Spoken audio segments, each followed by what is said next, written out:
Langham Hotel. No. The most famous spirit is that of a young girl, affectionately dubbed the Little Lady. Her laughter is frequently heard echoing rooms more attentive, particularly notorious for paranormal activity.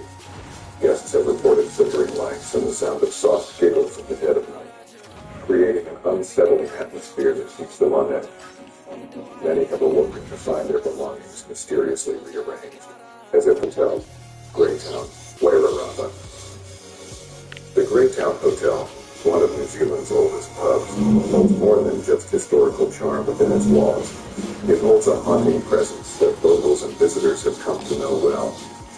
Built in the 1860s, the small-town hotel is rich with stories of eerie encounters that add an otherworldly allure to its cozy atmosphere. Guests have often reported strange happenings, particularly around the staircase and in the upper floors where a woman in Victorian clothing is said to appear.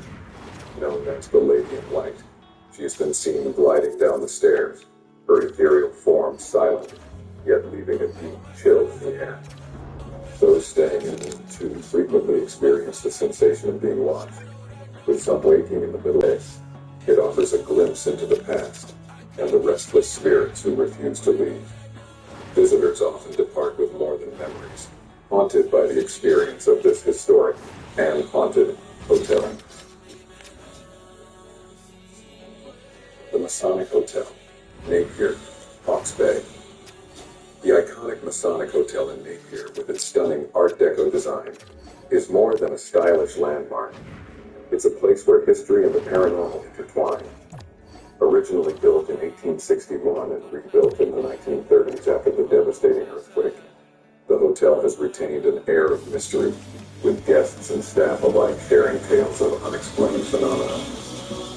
The most famous spirit is said to be that of a former guest, an elegantly dressed woman who wanders the hallways late at night. Known as the Lady in Red, she has been spotted near the hotel's grand staircase, her gaze distant, as if forever searching for someone lost to time.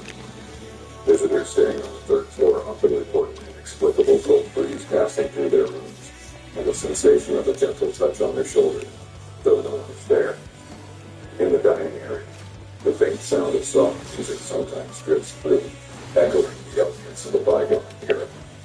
Staff recount eerie moments when glasses slide on them, and shadows seem to shift along the walls, even when the room is empty. For those seeking a stay at the Masonic Hotel, the experience offers more than just luxury. It's a chance to step back into Napier's haunted history and perhaps catch a glimpse of the elusive Lady in Red.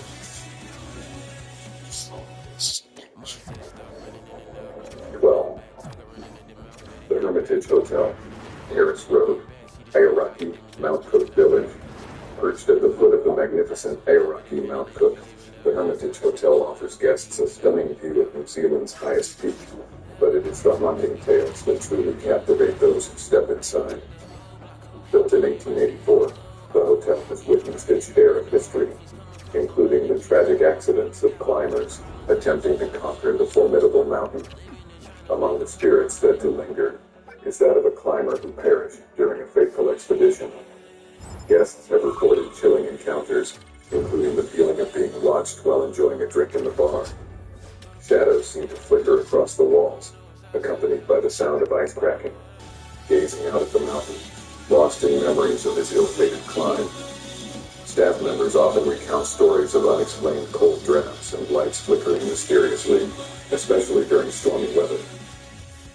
The Hermitage Hotel stands as a serene haven for guests seeking adventure and a glimpse into the spectral past of those who dare to challenge the mighty Aoraki. 13. The Wellesley Boutique Hotel, Wellington. The Wellesley Boutique Hotel, a stunning heritage building in the heart of Wellington, is not only known for its exquisite architecture, but also for its eerie reputation among guests and staff alike. Originally built in the 1920s as a gentleman's club, this elegant hotel has retained much of its original charm while becoming a home for unexplained phenomena. Guests frequently report the feeling of being watched, particularly in the elegant lounge and the winding staircases. The most famous of the hotel's spirits is said to be that of a former club member, a well-dressed gentleman whose apparition has been spotted wandering the halls in a vintage suit, seemingly reliving the grandeur of a bygone era. Guests in room 206 have experienced unsettling occurrences, including strange knocking sounds and a mysterious chill that fills the room at night, often accompanied by the sensation of someone sitting at the edge of the bed. Staff members have shared tales of flickering lights and items inexplicably moving from one place to another, heightening the hotel's ghostly allure. The Wellesley stands as a beautiful yet haunting venue, where history and the supernatural intertwine, leaving guests with stories that linger long after their stay has ended. 14. The Empire Hotel, Oamaru, Otago.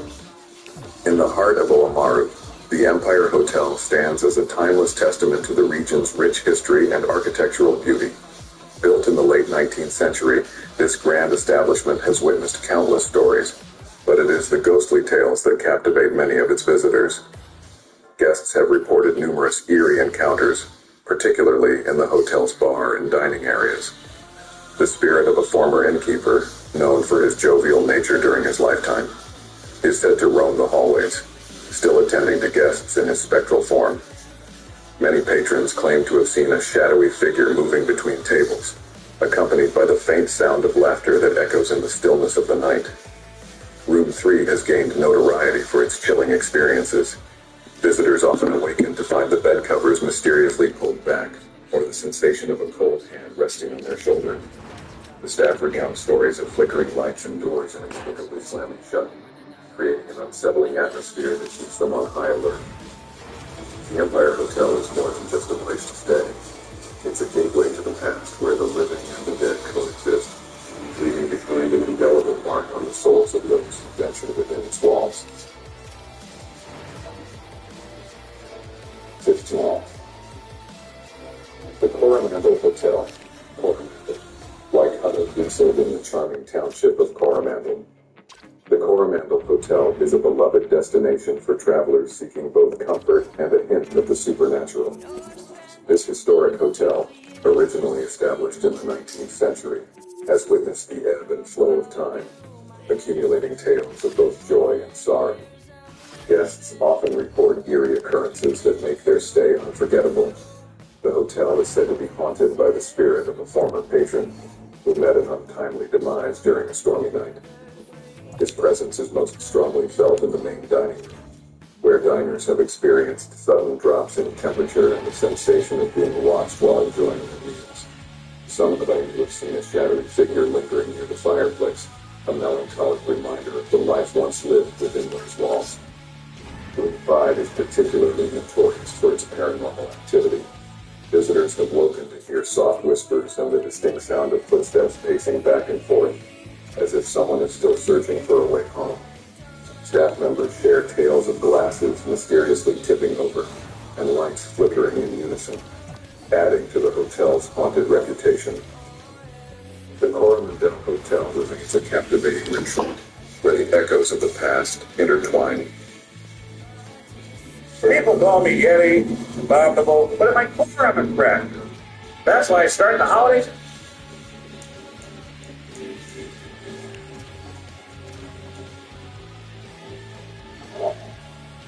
Oh, finally, thank Christ. Welcome to our chilling journey through the world's most haunted hotels. These luxurious yet sinister locations.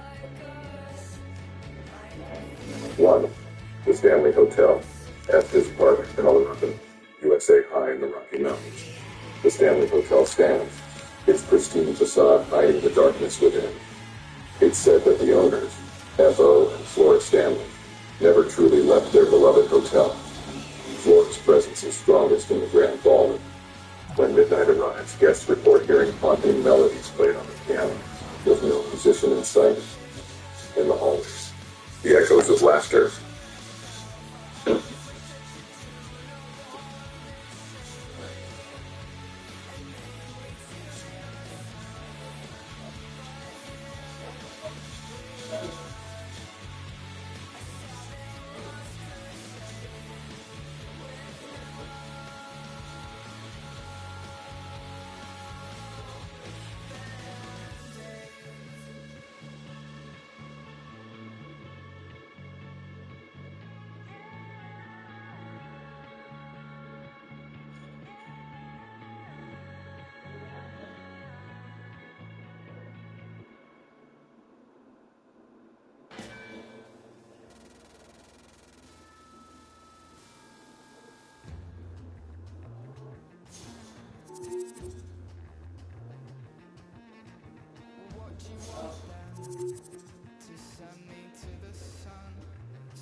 You see the hey. Oh. Look at that shoes. Look at that touch. Wait, snatchy. Fuck off. Fun. Okay. Hey, that's that way. Smarty.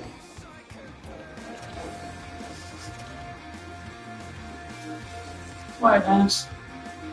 Well, fuck your mom, Gee, asshole. butt cracker. Fuck off. That's way. Okay. Yay, yay. Not that way.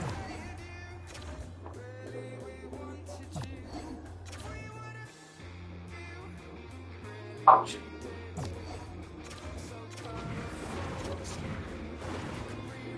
Childlike and unsettling. Seemed to come from What? Walter. What? So the 217 Fuck off. holds a reputation for terrifying experiences. Unlucky guests find their belongings mysteriously moved or hear whispers in the dead of night. Oh, it's right. One My visitor hands might out be must be in there too. spectral chambermaid for an The box about it. And some. and as you ascend the grand staircase, beware. Heavy footsteps fall behind you. Each Shit, step they'll come. Tomorrow, get it. reveal empty air. Christine's not here tomorrow. And goes. Tragedy that unfolded within. And join us, people. The Blackhawks Hotel, Long Beach, California, USA. The Queen Mary rests in Long Beach's harbor, but her legacy of death and despair remains adrift. This massive liner was once a luxurious vessel, but her voyage now continues into the world beyond death. Guests often hear splashing and laughter in the empty pool, the spectral echoes of children's Fuck the first. Forget that. What the frick is going on? Fuck Fortnite. Gee. Oh, gee. Gee. How to not be. Not freaking number. tale of a young sailor across the watertight door. I'll duct tape you. Yeah, I need some duct tape down there. Yeah. Yeah. Disrupted cries for help. Others cut off and run back in silence. Queen Mary's hallways, Yeah. faded elements, echo with the footsteps of long dead passengers, their spirits unwilling to disembark. Yes. Sit on your lap for a while. Leave Yeah, not there. Springs Hotel. Breathe on those knees. Breathe on those knees. Oh, Springs Hotel stands like a second. Yeah, seriously. no. Fuck off. Spirits linger in the restless haze. The legend of the Ghost Bride is known by all who stay there. They say she lost her life on her wedding day, tumbling down the grand staircase. To this day, guests catch glimpses of her, an ethereal figure in a white gown, her face veiled in despair. She appears, gliding gracefully down the stairs, only to disappear into thin air.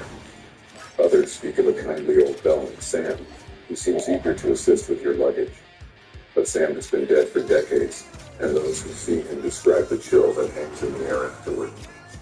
In the quiet of the night, the halls seem to hold their breath, and distant whispers float from empty rooms. A pervasive chill settles over guests, as if the mountain winds carry the weight of unfulfilled stories. 4. Chateau de Brissac. Get extra signals and save on food. I guess we fire sale on. Get a little extra freshness, a little extra quality, with lots of extra savings. Brissac can say, I promise. The Chateau de Brissac, with its towering spires and ancient stone walls, holds a dark secret within. Known as the Giant of the Loire Valley, this castle is haunted by Charlotte of France, the notorious Dream Lady.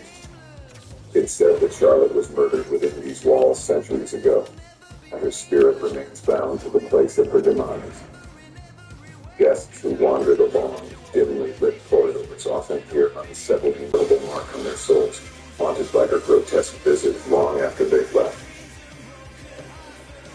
5. Langham Hotel, London, England. The Langham Hotel, a place of elegance and luxury, holds an unnerving atmosphere that lingers long after dark. The infamous Room 333 is known for its ghostly residents. Guests report seeing a man dressed in Victorian evening attire, who silently stares with hollow eyes before vanishing into thin air. One visitor recounted waking to see a spectral figure levitating beside their bed, its face twisted in anguish. The ghost of a German prince who met his tragic end here is said to haunt the hotel's halls, occasionally appearing in mirrors as a shadowed form. The temperature plummets in his presence, and a suffocating feeling of dread grips the room. Throughout the hotel, objects move on their own. Whispers seep from the walls, and the heavy sensation of unseen eyes follows your every step.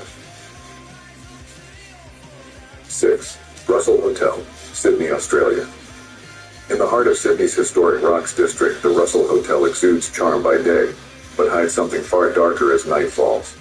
Room 8, known as the most haunted in the hotel, has a sinister history tied to its past as a sailor's boarding house. Those who dare sleep there often feel a cold, heavy weight on their chest, and wake to find the shadowy figure of a sailor standing at the foot of the bed, watching. He's described as tall, with hollow eyes that seem to peer into one's soul. Guests report hearing his footsteps pacing the hallways late at night, and when they open their doors, they find nothing but an empty, silent corridor. The air grows thick with the scent of salt and old wood, and an eerie sense of longing, as if the sailor's spirit remains trapped, endlessly searching for a way home. 7. Hotel Berchianti, Florence, Italy. Hotel Berchianti in Florence carries the weight of history and sorrow within its walls. Those who sleep in the Renaissance suite often wake up in the dead of night, paralyzed by an icy breath against their faces.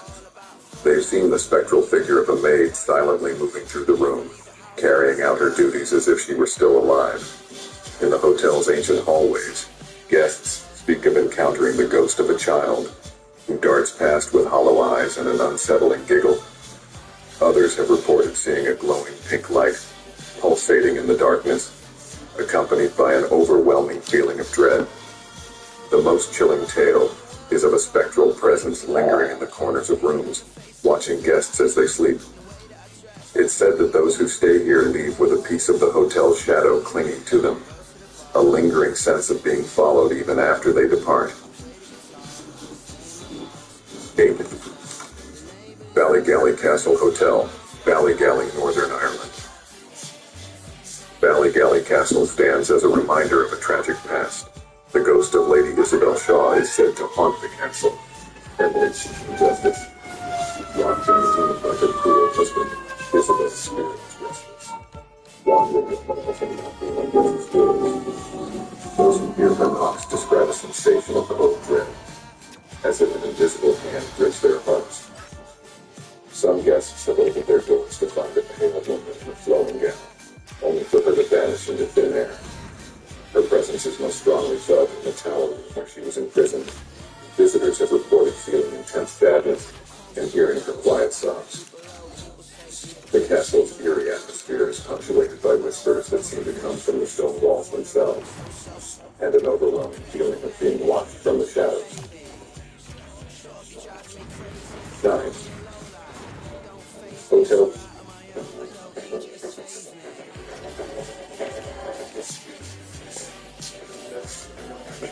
Del Salto, San Antonio, Tequendama, Colombia. Perched on a cliff overlooking the roaring Tequendama Falls, Hotel Del Salto is decaying to despair.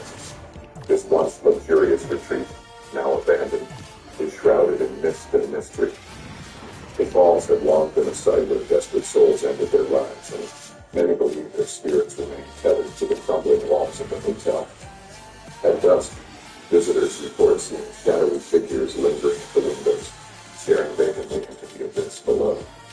Some hear whispered voices, disembodied and mournful, carried on the cold wind. The air is thick with sorrow, and as night falls, those who enter speak of feeling an unseen presence following them, watching with a relentless gaze. Ghostly apparitions, often described as pale and drenched, wander the halls, vanishing abruptly when approached. It's as if the hotel itself breathes in the anguish of those who came seeking solace but found only endless torment. 10 Putin Malika Palace, Tiruvananthapuram, India. The former royal palace of Putin Malika hides its secrets behind intricately carved wooden doors. Once the site of power and betrayal, the palace-turned-hotel is now whispered to be haunted by the spirit of a murdered queen. Guests who dare stay overnight recount hearing soft cries and incoherent whispers drifting through the moonlit corridors.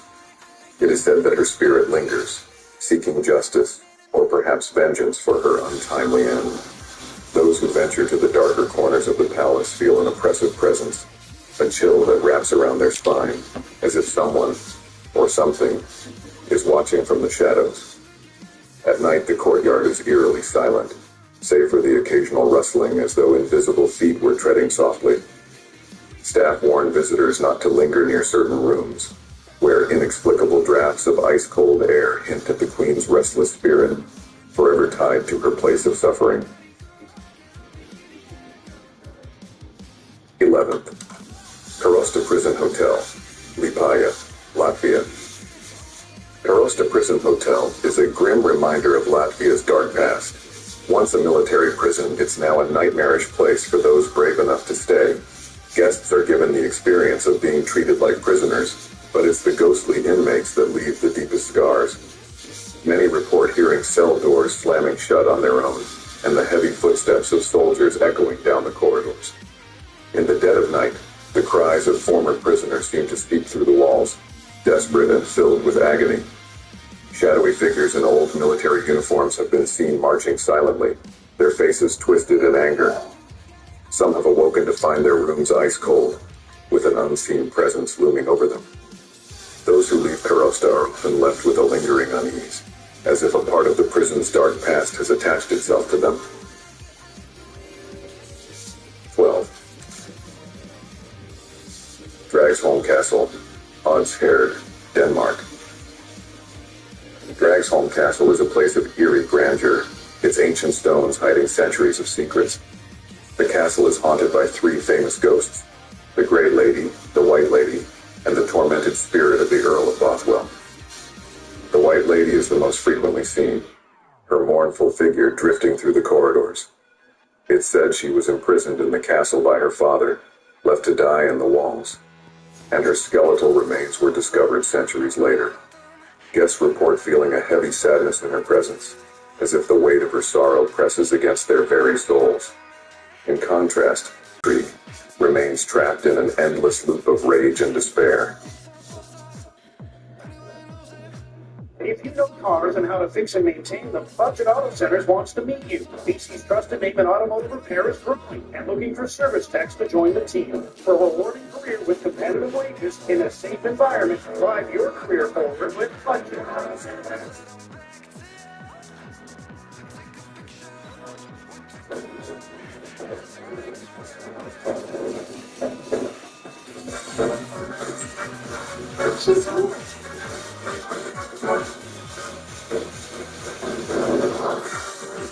Swarovski.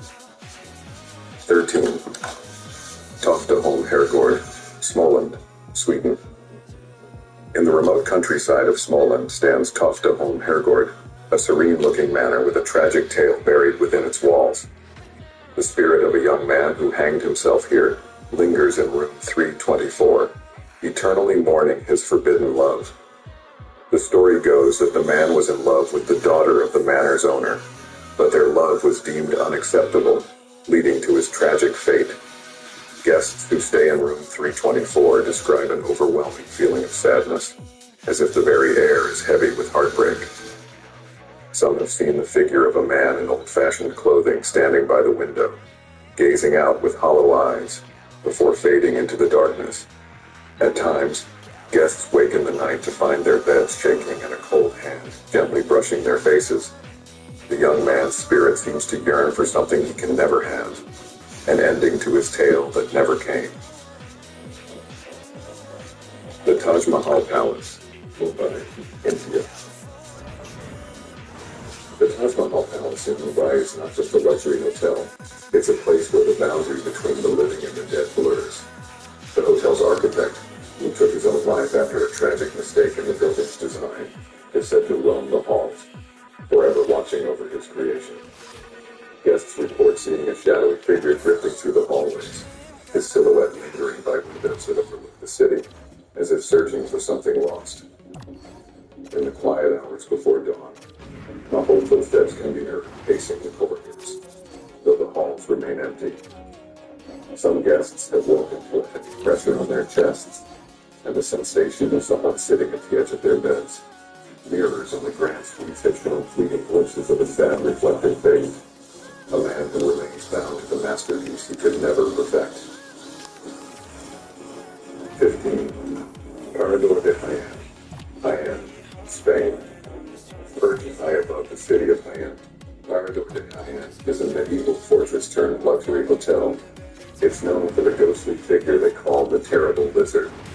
Legend has it that a prisoner was tortured to death in its dungeons and his anguished spirit lingers in the ancient stone walls. Guests report hearing heavy chains dragging across the floor in the dead of night, accompanied by soft moans of pain that make their blood run cold. The specter of the prisoner is sometimes seen as a dark silhouette moving silently along the corridors, his eyes glinting with malice. In room 22, guests wake to a suffocating feeling of dread, as if an unseen hand were clasped tightly around their throats. The sense of terror grows with each passing moment, leaving those who stay shaken and eager to escape the fortress's shadow. These haunted hotels are more than just places to rest.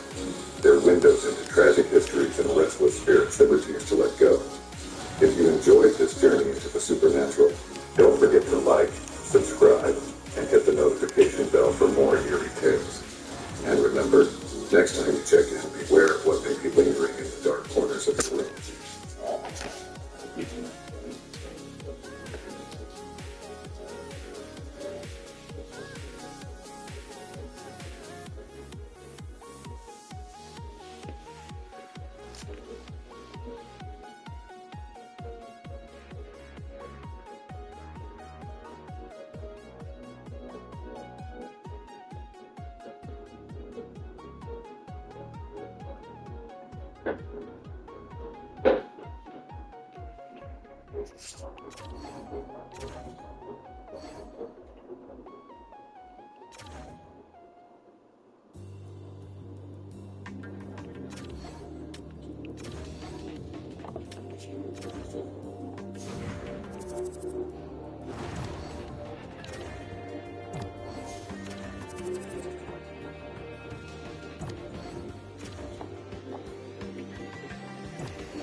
and 3 to Barack with 5 holes left. I still got a chance. Finally, Barack, this game has me dominating this all over. I keep asking for Minecraft, but you guys never listen to me. Maybe next time, Joe, you guys need to start. Definitely. Seems like you already been labeled as King Donald. Good job, Barack. I wish I could be labeled Daddy Joe, but whatever. Yeah, let's do that. Let's just start the game. We're really playing in the forest, though. There are better options. Gotta stick with the classics, Donald. If you think you're the best at this game, then you will win regardless of the match. All right, fine. I guess I'll just show you both why I'm the best at golf. Oh, yeah, definitely. If you were the best, you would have gotten a hole in one to start off with. Barack, I'd like to try. All right, boys, it's my turn to make a statement. Don't think I'm just garbage at this Whoa, game. hold on. Well, there, Bill, I Tell see me you. that you actually know what you're doing. Of course I do. You're just a hater, Donald. It's my turn. Prepare yourself for some greatness. So much for that hole in one, Barack. Screw you, Donald. Let's see if you can handle your business and finish on par with this. Just watch me then. Wow, you almost put you in a tower in that shot. That was complete luck. You didn't deserve to finish this hole in 2 tries. Nah, I'm just good at golf. How about me, guys? I got it in 2 tries as well. No one cares, Joe. It's easy to get it in 2 tries. What the hell was that, Barack? Are you serious You're right talking now? all this trash to Joe and I only to choke away that opportunity. You're the one who's trash. Okay, calm down. It's only the first hole. The first hole is usually the easiest for us. Fact. I don't need to hear it. Donald, it's your turn. Okay, let me just assess this hole real quick. Oh. I can get a hole in one here. Stop it, Joe, and we'll see about that. Whoa, it's going in. Hell yeah. That's how you play golf, boys. Take notes, especially you, Barack. Screw you. Let's see if I can do that as well. Damn it. It's okay, Joe. That's still not a bad shot. Let's see what Barack can do, though. I'm going to show you how a real golfer does it. Prepare to watch my greatness. What the hell? I'm still waiting to see that greatness, Barack. All I'm seeing is a pile of dog food when it's your turn. Okay, leave me alone. Now it's my turn. What was that, Joe? That is literally the definition of choking. Screw you, Barack. You literally did that in the first hole. For a tip, Joe. Did you see that, Don't put boys? too much power in your shot when you're that close. Sounds good, Donald. Thanks for the tip. I appreciate it. Seriously, Donald, you make fun of me for choking hole 1, but you didn't make fun of Joe for hole 2. Joe wasn't the one talking trash like you, Barack. Fact. Okay, this is my turn, but I don't know why my golf ball is white like Joe's. Just look to see whose turn it is on the top right screen before you shoot your shot, okay? Okay, that wasn't a bad shot, Barack. And yeah, your golf ball color changed when you shot it. That's weird. All right, Donald, it's your turn despite the ball being white. Okay, let's see if I can keep cooking. Cooking? That's fine. Don't worry about that shot, Donald. You're all good. Is that what you call cooking, Donald? That was pretty pathetic, Donald. With all due respect, Barack, shut the hell up. You don't have to be so toxic, you know. So when Donald talks smack every game, it's okay, but when I do it, it's toxic. That's BS. I didn't think you'd defend me, Joe. I appreciate that. All right, I'm getting tired of the two of you. Just watch me get this ball in. Wow. Now that was lucky, Barack. Like hell You it didn't was. have a care for the world with regards to the amount of power you put in your shot. Keep crying about it. Let's see what you can do. That's a pretty good shot, Donald. You're guaranteed to get it next turn. Thanks, Joe. Let's see what you can do. I think I have a pretty solid angle here to get something going. Yeah, okay. Whoa, whoa, whoa, whoa. Nice one, Joe. Are you serious right now? This game feels rigged. Once again, Barack being toxic. Nothing new here. And nice shot, Donald. Nice to get a bogey from that hole. I didn't think you'd spit out facts like this, Joe. You two agreeing is just disgusting. Hurry it up with your turn, Joe. Okay, could you just let me assess this first? For real, Barack, great things take time. Yeah, whatever you say. Oh, I got a hole in one. Let's go. Are you serious right now? Okay, whatever. Hurry up, Donald, so I can do that too. Stop telling us to hurry up. Joe got a hole in one because he took his time. And I will do the same. Just How watch. in the world are you guys doing Nice this? shot, Donald. What kind of cheat engines do you guys have? Shut the hell up, Barack. It's not that hard. Just focus up. Yeah, for real, Barack. Stop being a hater and see you got a hole in one as well. I'm so goated. Did you see that, boys? That's how an Obama gets it done. How an Obama gets it done? I guess you're content with second place, huh? Don't worry about me, Donald. Worry about yourselves. Let Donald take his time. It's all good if I don't get a hole in one here. I'll just complete this hole in 2 turns so I'll be able to keep my lead. Yeah, whatever you say. Joe, it's your turn. Let's see what you got. This doesn't seem that hard. I'll just try to replicate what Donald did. That's not a bad strategy, Joe. Like me, you'll be able to complete this hole in 2 tries. I mean, this course looks really easy. If you don't end up finishing this hole with 2 tries, then you're just flat out garbage at this game. Okay, well, the pressure is on you then, Barack. After all, you're the one who couldn't finish the job in that one hole. I don't need to hear it. Just hurry it up. Seriously, Barack, can you stop rushing us every time? For real, though, and nice shot, Joe. Good job for not using as much power that time. It's not that hard, Donald. Stop giving Joe credit. Did someone hurt your feelings when you were younger, Barack? You're acting hella insecure right now. It's okay if you are Barack. Okay, I'm going to need for the both of you to shut the fuck up and watch the Abominator cook. I guess we'll see about that then, huh? Watch this. Are you serious right now? What the fuck was I that? thought I put in enough power to prevent that bullshit from happening. Play stupid games and win stupid prizes, Barack. Stop talking shit. Let me show you how it's done. Are you fucking serious right now? How the fuck is your senile ass capable of playing golf? Shut your salty ass up, Barack. That was a great shot, Joe. Hopefully you'll be able to get it in the hole turn. All right, stop babying him, Donald. Let's see what you do here. Oh, fuck. So close. We're so close to a hole-in-one. Okay, calm the fuck down, Donald. I see now that you two are just benefiting off my missed shots. You two get to see how much power I'm putting in and where to aim. Sounds like excuses to me. Stop fucking making excuses, Barack. They switch the order every fucking hole. Fuck, Joe. Remember fucking wrecked, you demented old hand. Your aim was good, so if you just fix the power, you'll be good. Sounds good, Donald. I'll keep that in mind as we progress with the match. Thanks for the tip. You two agreeing this much is just fucking weird. Just hurry up so I can win this game. That was a little too strong for my liking, Joe, but at least the shot went in. Thank fucking God it went in. I don't want to be down this early. Hate to break it to you, Joe, but you are most definitely going to get last place. Don't listen to him, There's no Joe. fucking way that your Stone Age fossil having ass can comprehend the tougher courses. Whatever you say, Barack. I'm just going to play conservatively here, so I'm set up to complete this course in 2 turns. That's a good strategy, Joe. Let's see what I can do here. I doubt you'll do much, Donald. Shut the fuck up, Barack. Stop being such a fucking hater. You're hella toxic and you need to stop your bullshit behavior immediately. Damn. It's not fucking bullshit, Joe. Donald tried doing something special there, and he absolutely failed. I told everyone that he wasn't going to do anything. And do you fucking see that? I did something special there. I'm guaranteed to get it done on my second turn. Who gives a fuck? Joe and I can still complete this course on our second turn. God fucking damn Yeah, it. it definitely looks like Joe got it done on his second turn. Hurry your obese ass up. You're just straight up bullying Joe here.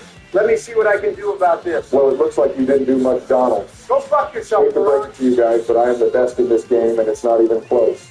Just because you beat us in one course, it doesn't mean that you're the best at this game, Barack. The quicker you accept the fact that I'm better than the both of you guys, the easier this loss will be for you to digest. All right, I'm going to need you to shut the fuck up.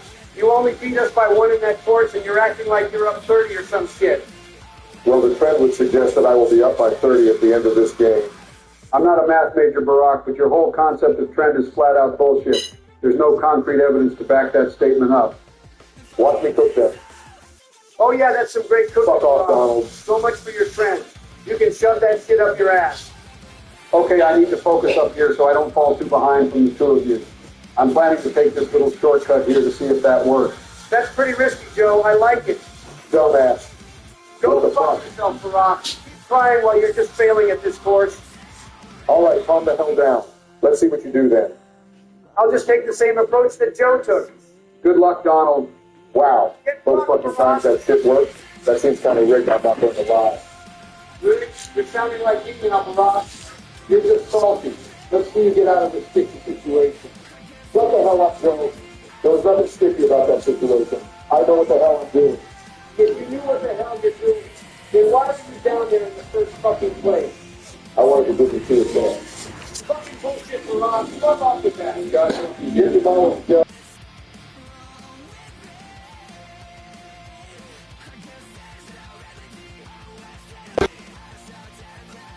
Just take time to fully master. Shut the fuck up, Donald. Are you also going to teach Joe how to wipe his shit or something? Seriously, Barack? I'm just trying to give him words of encouragement like how a good friend should. Okay. Let's chill out. Let's see what I can do about it. Guess we'll see if you can hit this shot. No fucking way he does. Looking good. Fuck yeah. Thanks for the tip, Donald. I only made that shot because you told me to be more aware of the power I was putting in. No problem, Joe. Good shot. Seriously? Are we going to act like you want to fucking take me or some shit? You swore away from first already. Shut your hating ass up, Barack. Just let Joe do his thing. I was so close, damn it. Still not a bad shot. Let's see what you got, Barack. All right, last time the Ghost player does it, boys. Guess we'll see. What is Fuck everything. Let's fucking do this. How the hell did you not time that correctly to avoid the wind turbine? I don't need to hear it. Hurry up with your turn. All right, fine. I'll show you how to fucking time a shot since your stupid ass couldn't do it. Oh shit, Donald, that was a nice shot. Wait, what's the problem?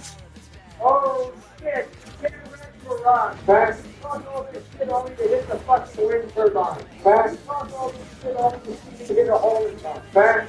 The second or third time you've gotten embarrassed, so I advise you to shut the fuck up. It's fucking fast. All right, heard enough from you two. It's time for me to do my thing. Your thing? Does that include the part which you have to take another fucking turn to complete the course? Fuck you, Donald. I still got a bogey. Yeah, but now you let me catch up to you. More importantly, you're further away from Donald from first place. It's going to be tough for you to come back without Donald is not messing around. Okay, shut the fuck up, Bill. When the hell are you two booking a hotel room, huh? When the hell are you two getting married? The amount of rights that you're doing is just ridiculous. Fine, Barack.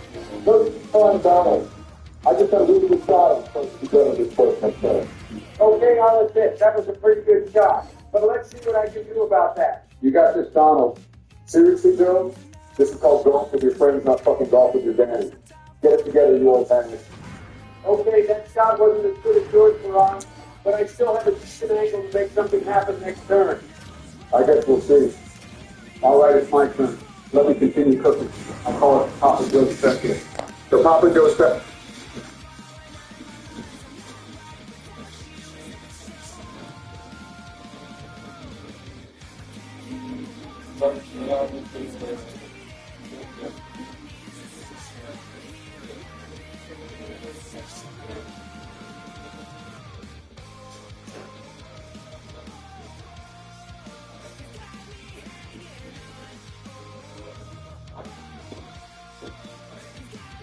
Barack, just focus on your turn. No, you shut the fuck up, you obese canned green sausage finger having asshole. I just dominated this sport. All right, Donald, let's see if you can get a good shot in. Oh, shit. That was super fucking close to getting a birdie like Barack. I guess it's okay. I'll just get it in next turn. Yeah, but I'm slowly but surely catching up to you, Donald. Are you feeling nervous yet? Not even close, Barack. But damn, Joe, that was a good shot, considering how your first shot went. You can finish this course off well enough. You're still in this. Thanks, Donald. I plan on doing just that. Yeah, whatever you said. That doesn't change the fact that gap between Joe and I grew, while the gap between Donald and I shrunk. I guarantee that you will not be able to beat me, Barack. There are still 8 holes left. Exactly. That's 8 holes of opportunity for you to fuck something up like you always do. That's also 8 holes for you to catch up to the both of you. Don't count me out, boys. Oh, shit, Joe, that was a close one. I guess that's not a terrible shot considering how you can really get it in the next turn if you shoot it well enough. Sounds pretty delusional if you ask me. Let me show you see how it's done. I'll give credit to you for that shot, Barack. Not bad. For one show, thanks for that. It's about damn time you gave me some credit.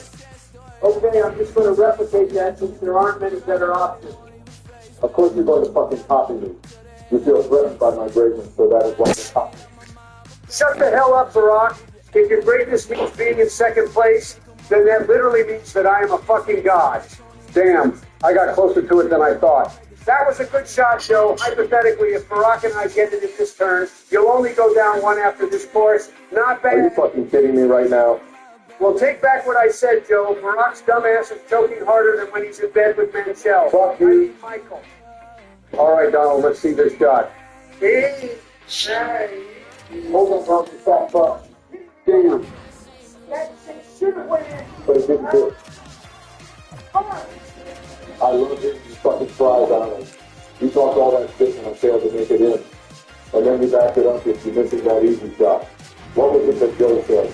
Play stupid games, win stupid prizes. Did I fucking miss something? The score differential literally did not change for us. You're still in second place. You do a lot of shit talking for someone that comes in second place. I'm in second place right now, but I feel the momentum shifting. The trend suggests that I will win this game. Just watch. Fuck, damn well okay then. I guess things just got more interesting. This is exactly what I was fucking talking about. Your turn, Joe. All of them just going to full send this shit and accept what happens. Okay, Joe, what the fuck are you doing? You're not losing by much. Why would you waste a turn in an opportunity like that? I was just trying to experiment what works and what doesn't, Donald. My bad. If you want to see what works, watch me. Oh, yeah, that definitely works for us. Fuck off, Donald. Friends of yours are just full of it. You shouldn't rely on that if you want to win this game. You actually need to be good at the game. Okay, then what the fuck is that, Donald? You just put on the resolve ball for no damn reason. Okay, don't overreact a lot. I was just experimenting like Joe. Besides, I still have the lead. Okay, well, I'm done experimenting. I'm going to play it safe so I don't mess my score up too badly from this court. All right, well, I'm just going to try something. What the hell are you doing, God Ron? fucking damn it. You're the one trying to lecture me as to why I needed my golf ball when you literally needed your own fucking golf ball. Okay, I don't need to hear it. It's your turn. Like Joe, I'm done just beating my shit. I'm just going to play conservatively now. That's a good idea, Donald. Let's see if I can make up some ground with this turn right here. Be careful, Joe. We're all full of shit.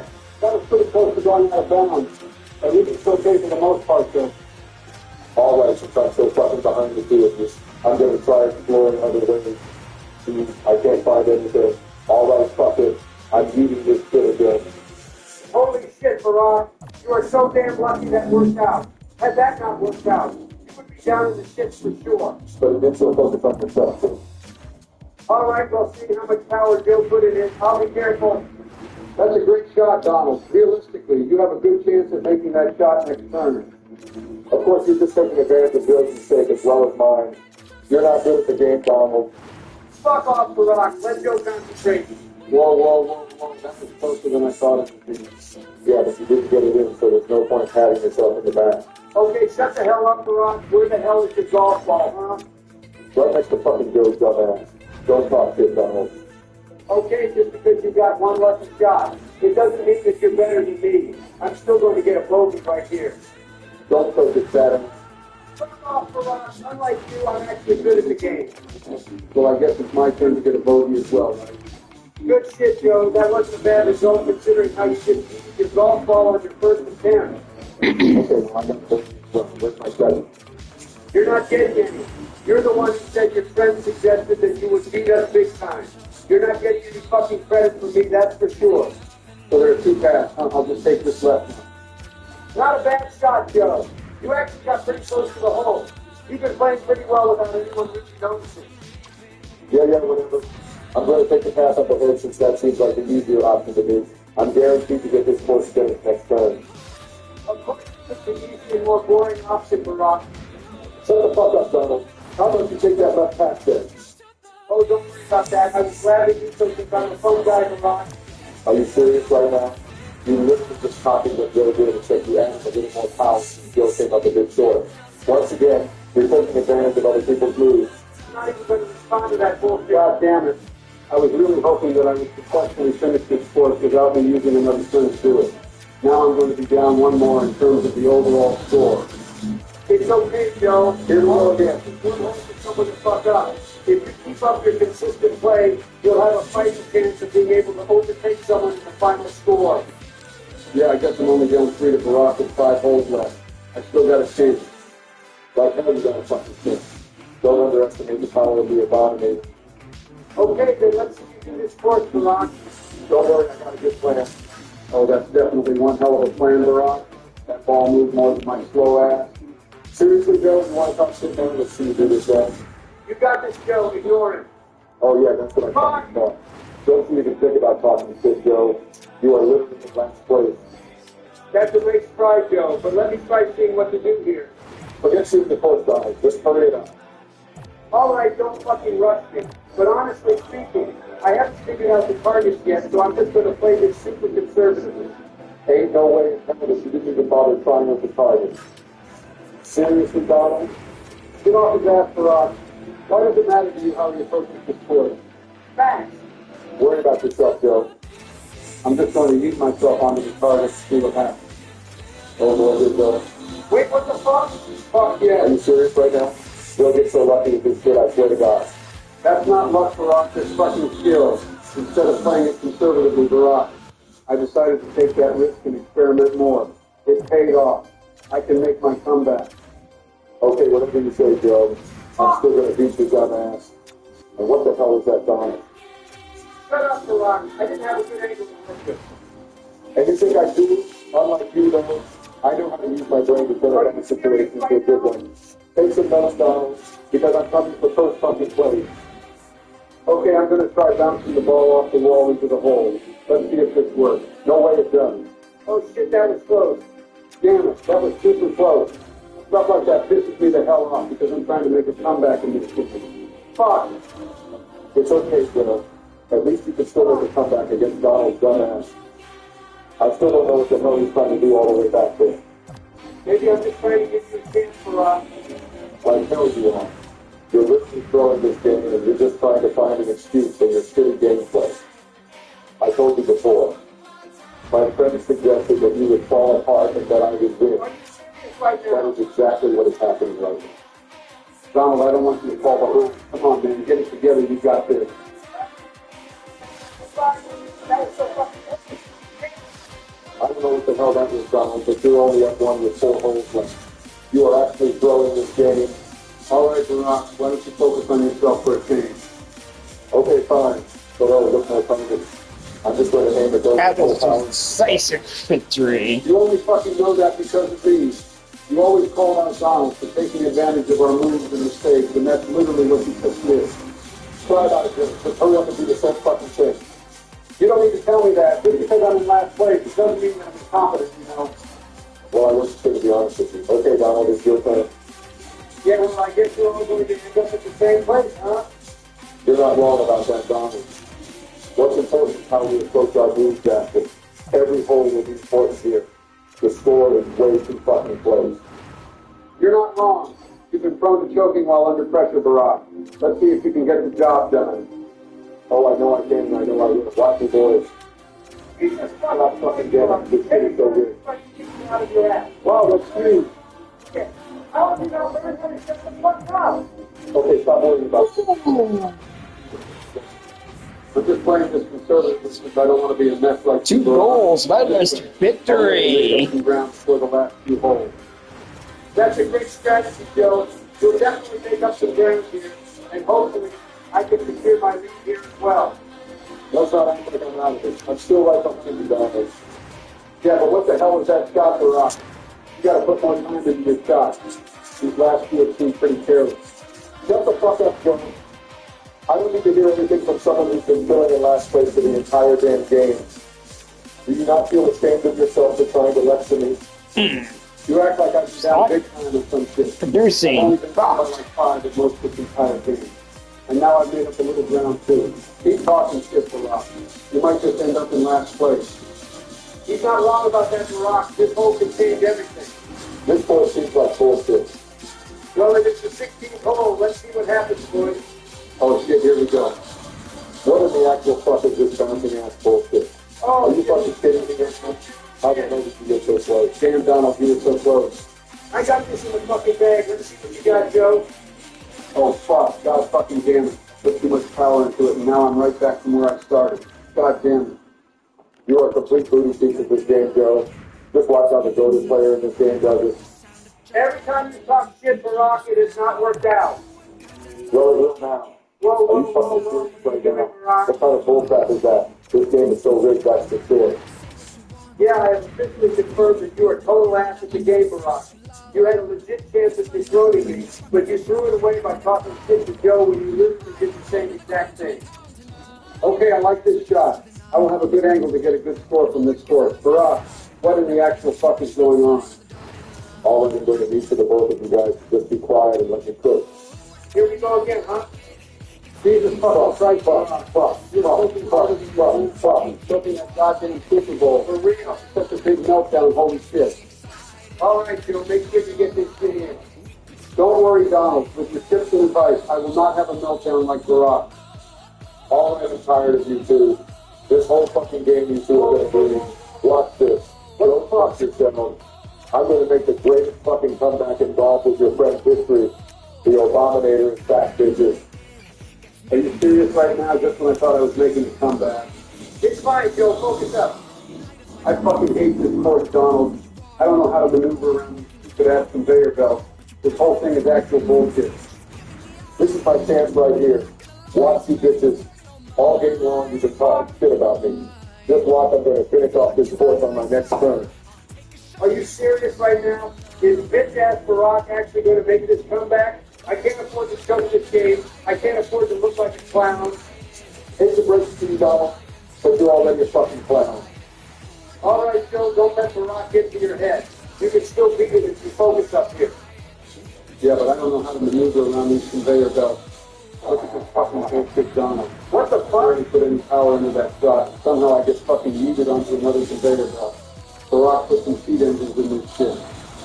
Keep crying about it, Joe. I'm just better than your senile ass. God fucking damn. Joe. Fucking panicking, Donald. I don't know how to work around these conveyor belts. Fuck. All right, it's fine, Joe. One more hole. Just remember that. Well, I guess it's still a close game between you and I, Donald. But remember, this game is going to give me the win in the end because of my trend that I told you both about this whole time. I'm falling apart! Joe, stop. Use your fucking head. God fucking damn this stupid ass course. Fuck these conveyor belts. Joe, seriously, use your fucking head. Do you hear me? I fucked up already, so it doesn't matter, Donald. Just make sure Barack's bitch ass doesn't win. Okay, fine, I hear you, Joe. I'm going to win this game, I fucking guarantee it. I guess we'll see about that, Donald. My friends have suggested otherwise. Prepare to fucking lose.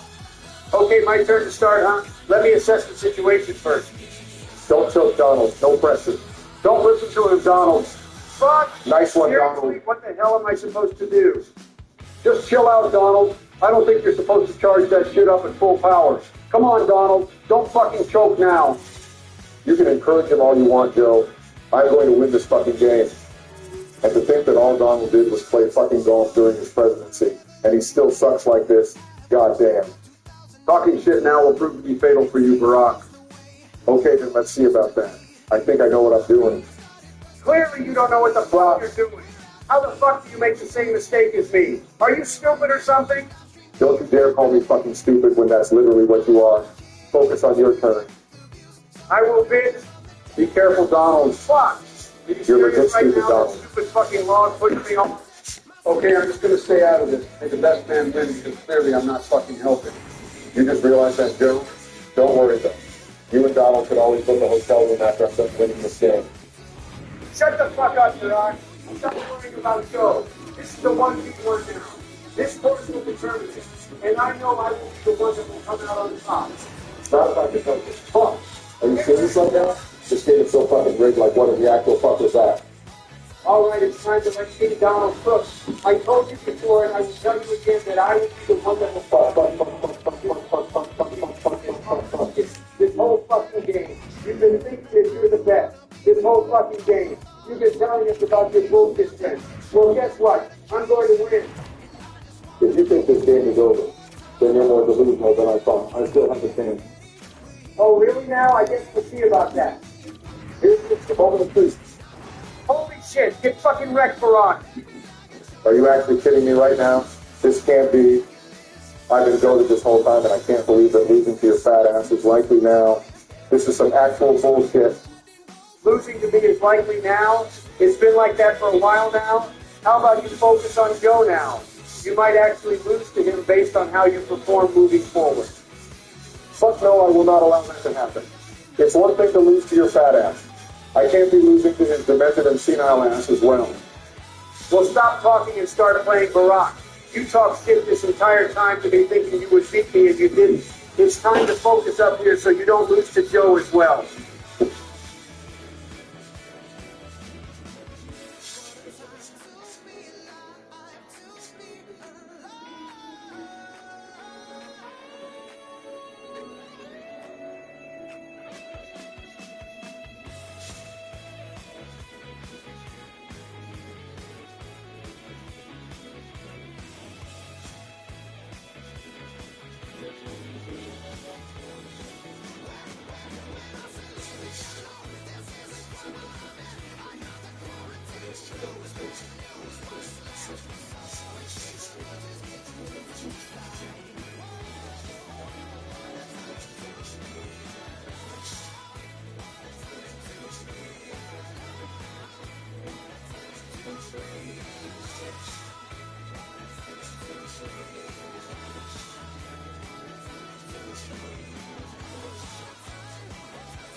This Black Friday at Canadian Tire, shop prices that won't go lower this year with new deals each week.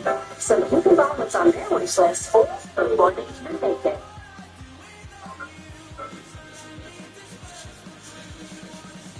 At CIBC, you know that nothing feeds ambition like momentum.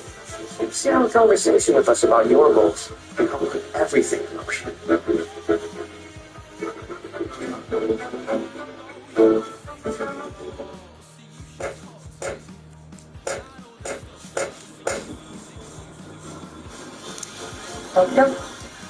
So, it goes without saying that Fallout has been seeing an absolutely massive spike in popularity over the last month due to the overwhelming positive reception of the show.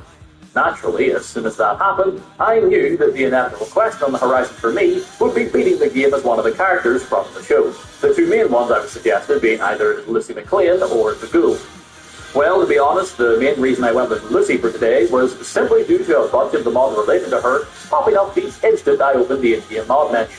This included a Vault 33 jumpsuit, a weapon mod for the trank gun she used for the majority of the show, as well as a preset face model, so I don't have to try and attempt at making the character look like her myself.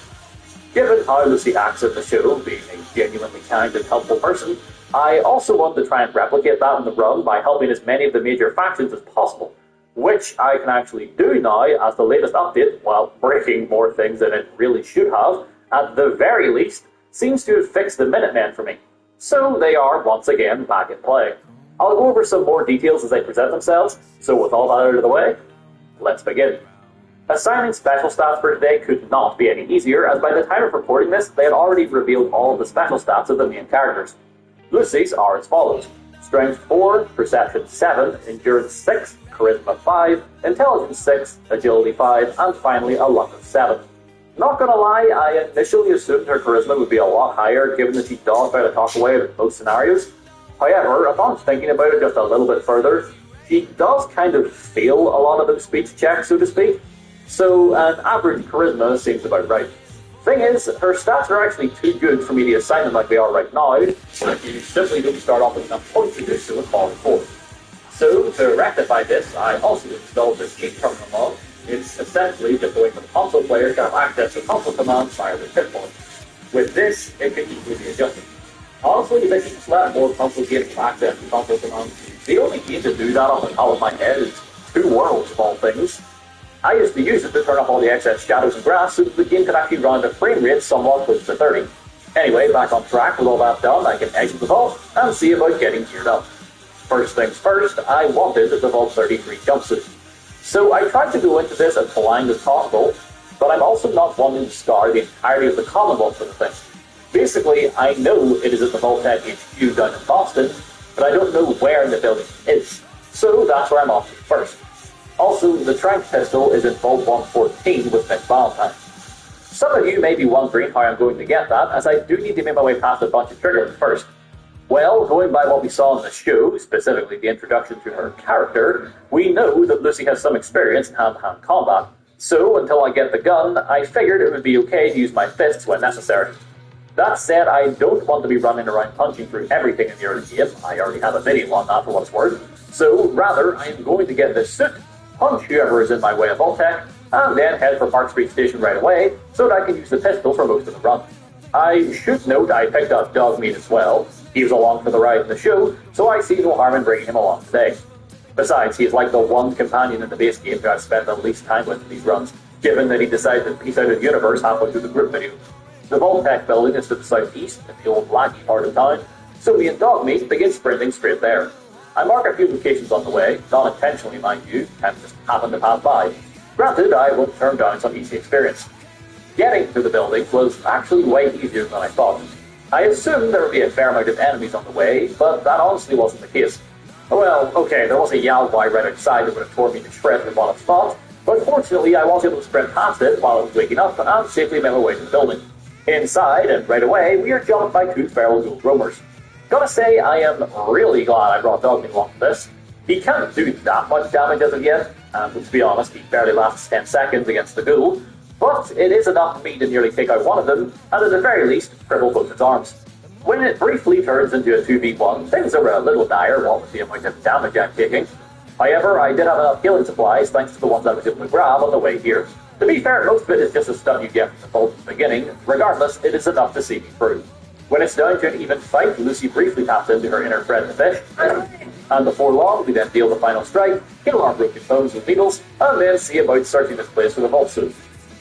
I figured that heading to the basement first and then working my way up would be the right way to go. Gotta crawl before you climb and all that. Well, clearly the game wanted you to head here last while exploring, as the basement houses the strongest ghoul in the place, that being a stalker. Again, normally not something to fear, but remember, I am naked, ergo I am afraid. Not helping matters is the fact that Dogmeat decided to just chill upstairs for the time, so I was in the fight alone. Fortunately, I had saved a critical from the last encounter, so the fight is off to a great start as we manage to cripple one of the ghoul's arms.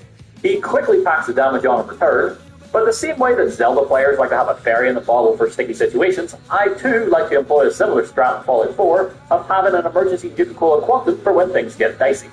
It helps to even the odds, and even though I'm flailing two broken appendages at him, I am eventually brought to victor. I probably could have fixed my arms with a stiff hack during the fight, but I would much rather have kept the ghoul stun locked and stopped the onslaught to heal it. Thankfully, my efforts down here bore fruit right away, as right after setting my arms, I noticed the blue hue of the jumpsuit calling to me. To be honest, it could have been any vault suit for all I knew. Don't know if I've ever actually fully explored this place for being real. Fortunately, that was not the case, and we can in fact finally wear some clothes. Good thing too, it's only a few seconds after getting in, we were attacked by someone ghouls. At the very least, Dogmeat and effort he was supposed to be in this episode, so he instant transitioned his way down to help save the day by being the world's most adorable meat shield. In case you are wondering, the 33 jumpsuit has the exact same straps as a regular vault suit.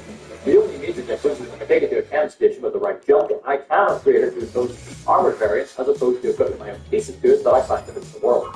Before doing that, I quickly run through the top floors of the building, grab any useful strap that I can find, as well as to beat down any remaining ghouls for some XP. During this, I did level up, and then I took the first run to the Iron Fist perk. It might not seem like a lot, but the extra 20% damage increase helped make things quite the difference in SWAT. May not seem like much, but the extra 20% damage increase helped make quite the difference. Anyway, returning to Sanctuary and I checked Canopy Station and to my delight, the requirements for the armored variant are quite reasonable. In fact, I already have everything bar a piece of leather. Not a bother, so I quickly travel on down past Conquer, the trash can Carlo, find a few items that can be scrapped for leather, and then meet up with Sturdy and Wolfgang. Rather than not Wolfgang's heads to the scrap steel as usual, I instead opt to take the more diplomatic peaceful road by convincing everyone to stand down and just get along.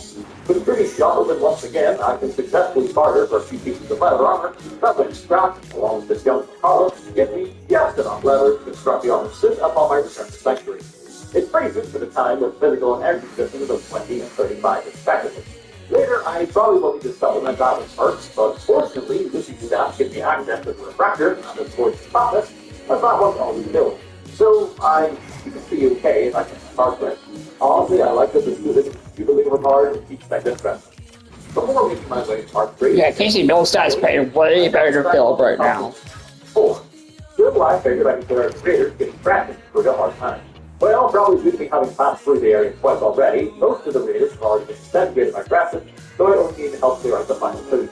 Once that's done, I'm expected I level up, and then take a little longer birth for the extra carry capacity, as well as the ability to have a permanent 15% defense boost. Turns out the Lone Wanderer still works when you have dogs as long as, despite not being able to take you with you like a human companion like the other games, the person doesn't recognize as one, and the sun is still an effective game around you.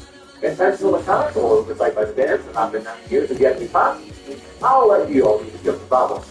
On to the station, things are off to a good start. Upgrade, I am no match for all of them. Straight up fight, I will be slaughtered. So I could sit here and either slowly draw them in one at a time and take them out, or I could do the sensible thing of just sprinting past all of them to the vault while Dogmeat runs distraction again. I do still have to take out the apples by the door, but that's alright, they ain't all that tough. Once they're in the picture, the inside of the vault is honestly quite a breeze. You might think this room posed a similar problem to the tunnel, but no. There is more than enough cover here given the layout that I don't even have to play that carefully. After making the two and dealing with Dino, I meet up with Nick, and for a brief moment my heart sunk as I thought the mod had refused to work as I could not see the weapon anywhere. I guess I just assumed it would be on the desk behind things. However, once I turned around, I noticed the glass case on the wall with the gun nested firmly inside. I was delightfully surprised to also find out that the simple act of retrieving the weapon from the case came with its own unique animation. I know a lot of weapon mods come with unique animations when using them, but having one for its retrieval? I don't know, it's just stood out to me as being really cool. So, of course, this is a trank gun. It allows me to channel my inner Metal Gear Solid 2 as I put people to sleep with a single hit.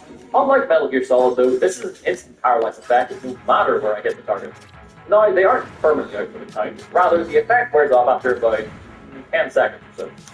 Granted, that is more than enough time for me, Dogmeat, and Nick to finish them off while they roll around helplessly on the floor. I have very limited ammo at the moment, so I do have to kind of pick and choose my battles on the way out. A few triggermen did drop more trank rounds than kills, so that was nice of me. At the entrance, or exit depending on how you look at it, I attended the smooth talk on the way out again, but much like the show, Lucy doesn't always succeed in that area. I am able to get off a few quick stuns and bats right away to help keep the playing field, but in the end, it resulted in me pistol whipping most of to death, as my companions don't really pull their weight right now. Why did I not just trank them and then switch back to my bare hands to quickly finish the job?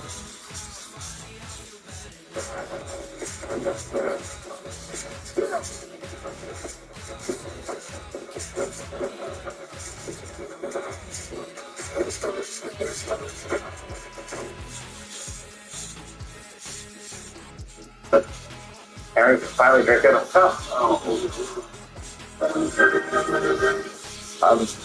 So once we get outside, I ship Nick off to Diamond City and then see what kind of upgrades we can put on our new pistol.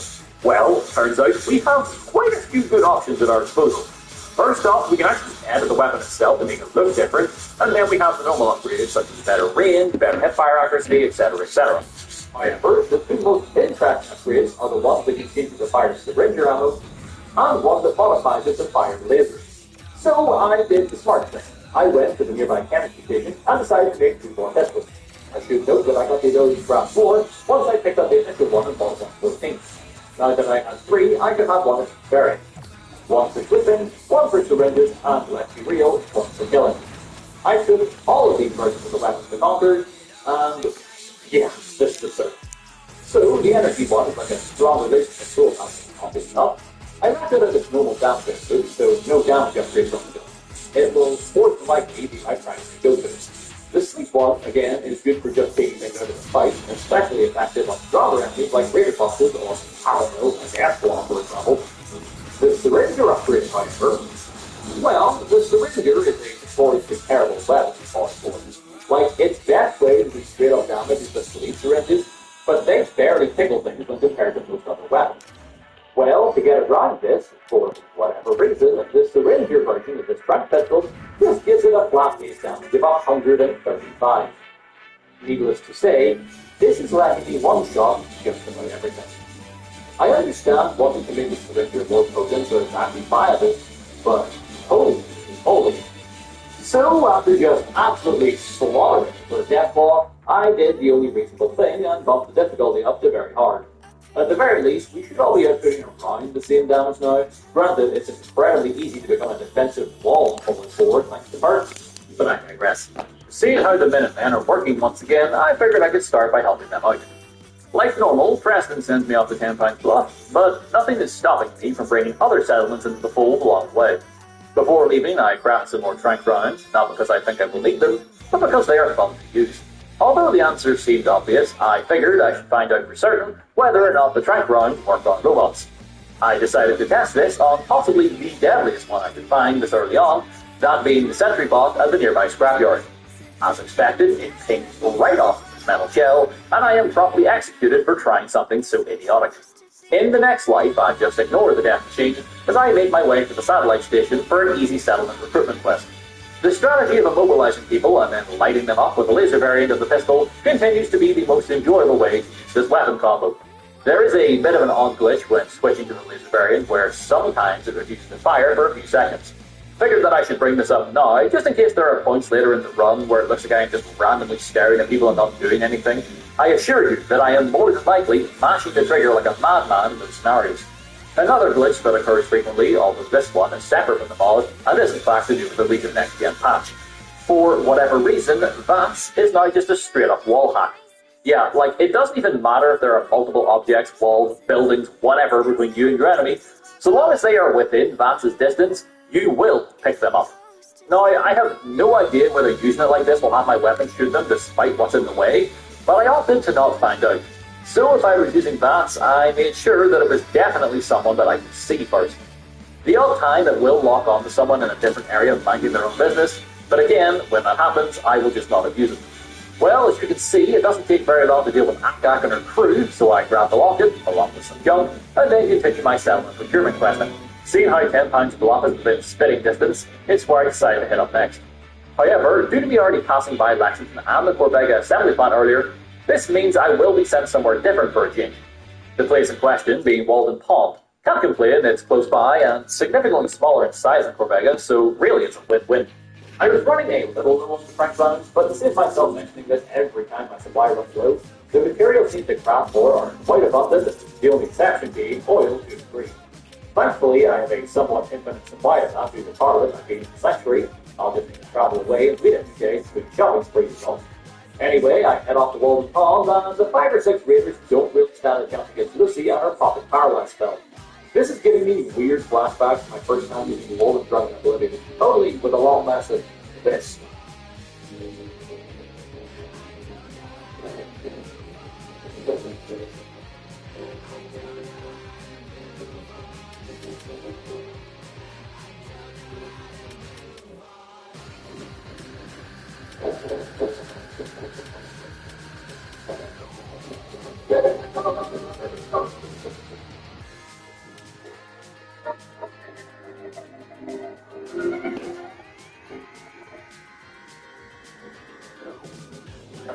We are done.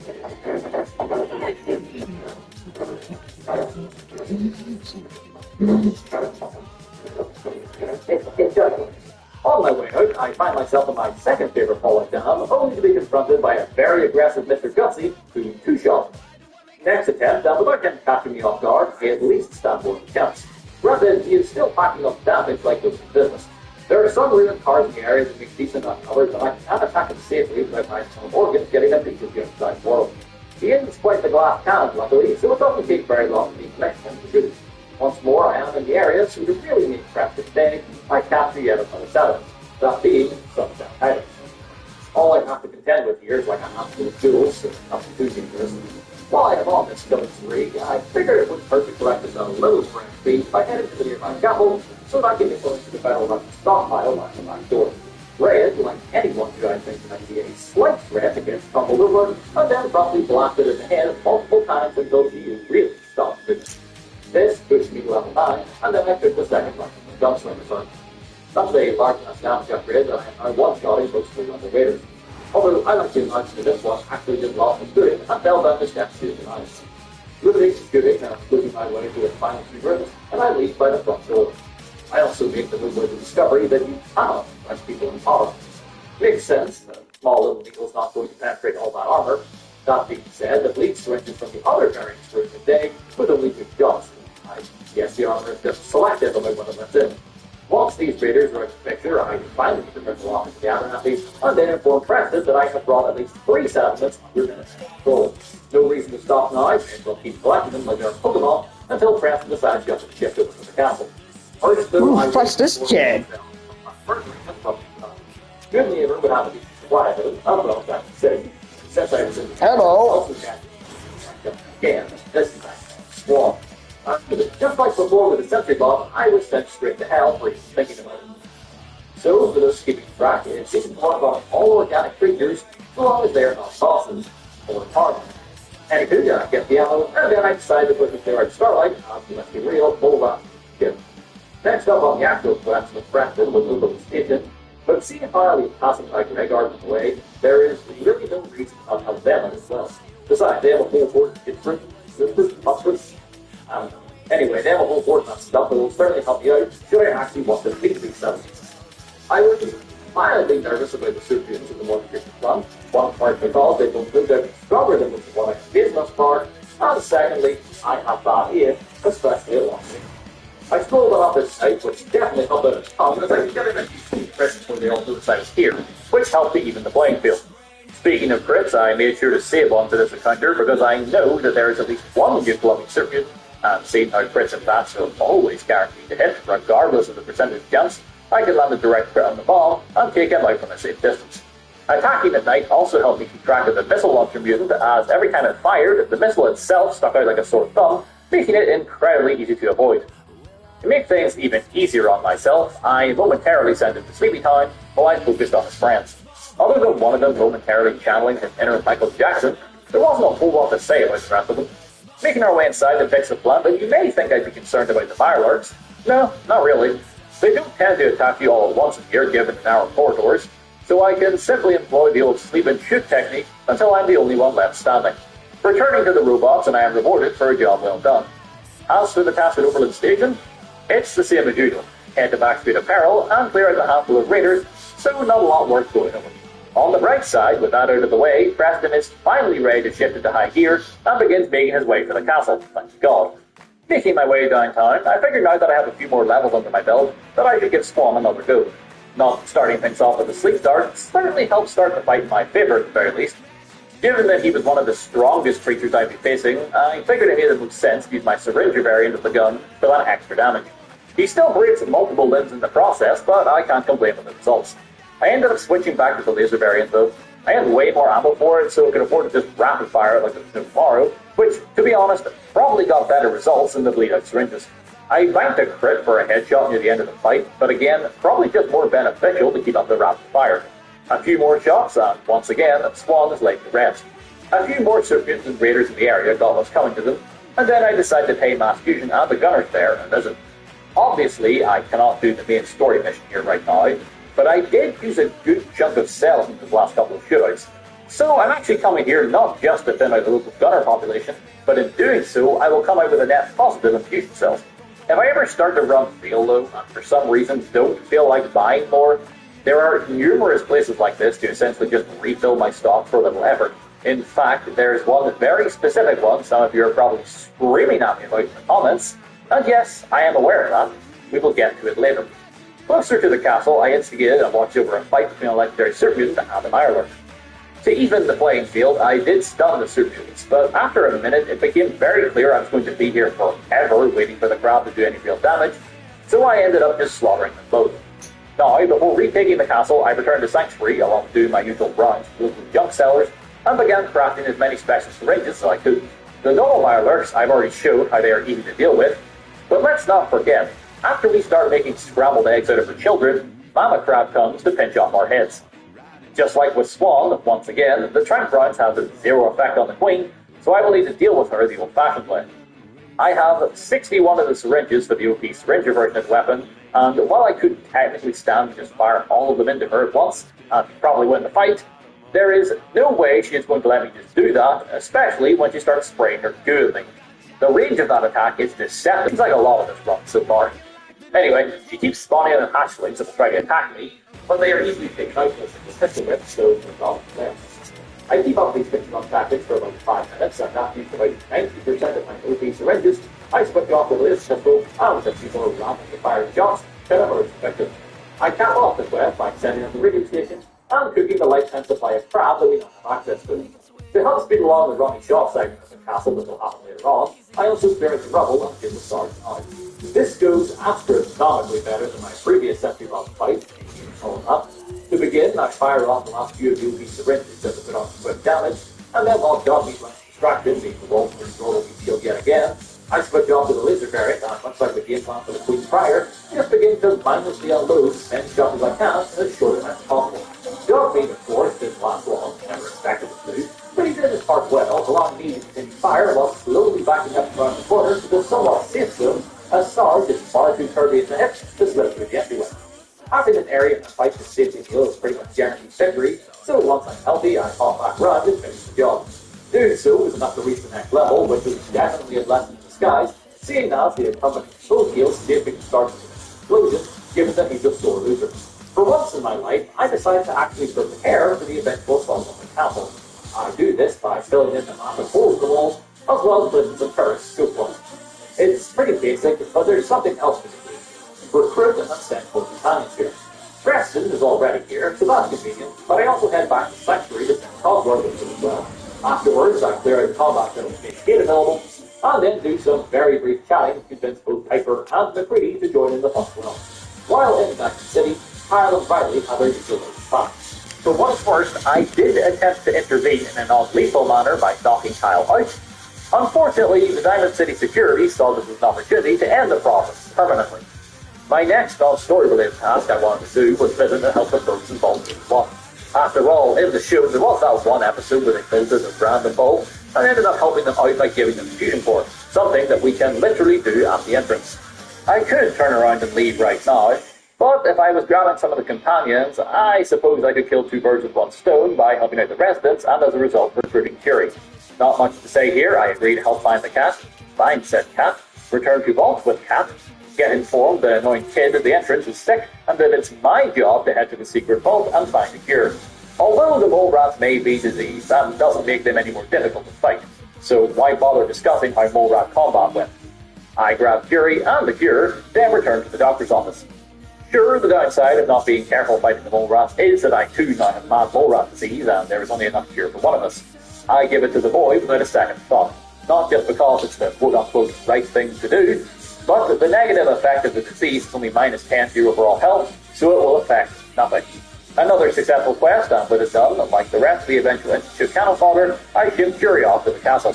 Keeping with the theme of doing something that collects another soldier from my outer heaven, and doing something that loosely relates to the events of the show, I stroll on into Cambridge and assist the Brotherhood with their ghoul mess. Dance went down within seconds of my arrival, so it was just me and Dogmeat holding off the horde. Easy enough, mind you, although they threw a curveball our way by bringing in a couple of civilians as backup. The game even counted them as part of the assault, seeing how I didn't get the all-clear message until I finished off the last one. I returned to Dance now that he realizes he is in fact...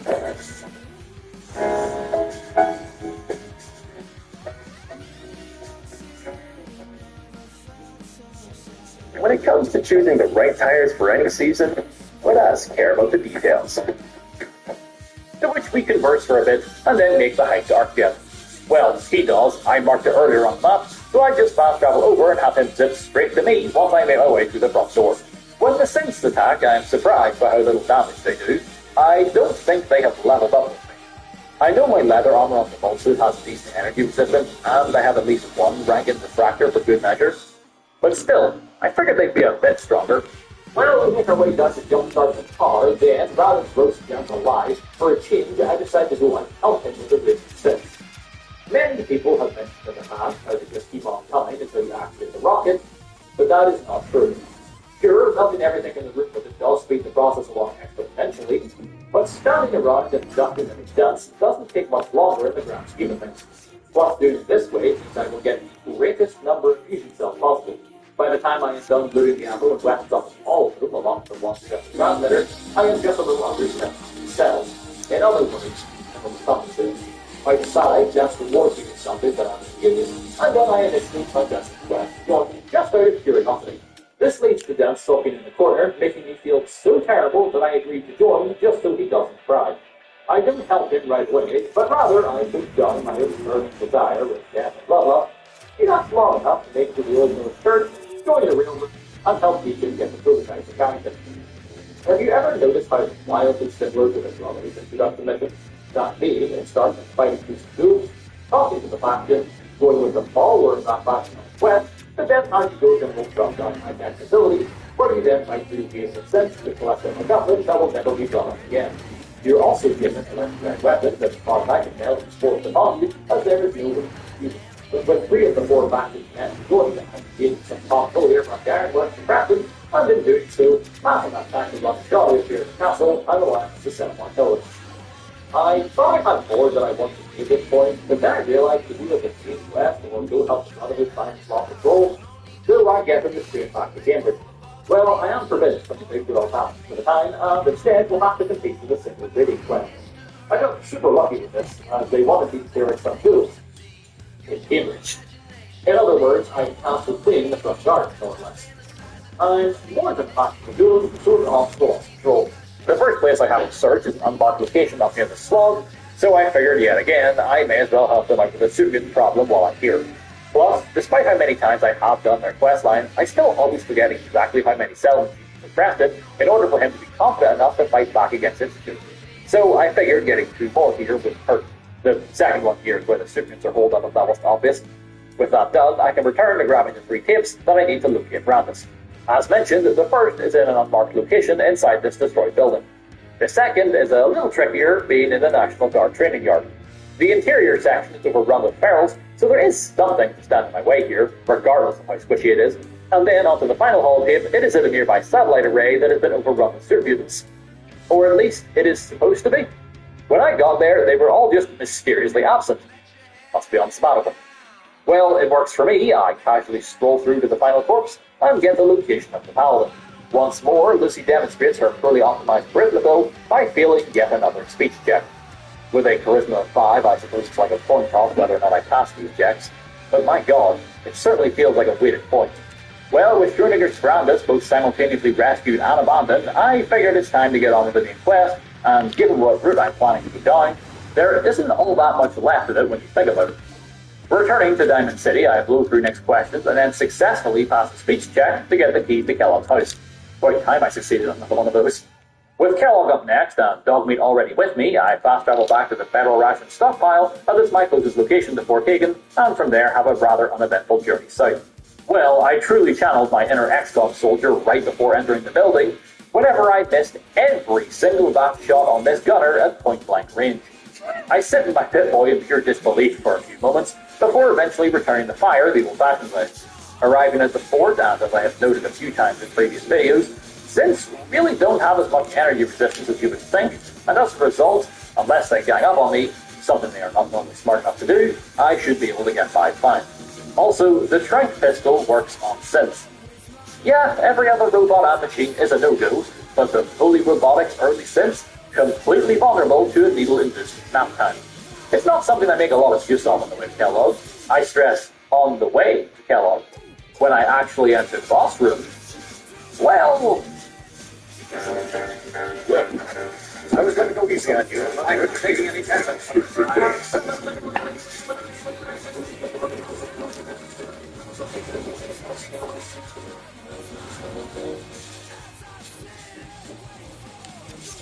You got more power smart solutions than ever.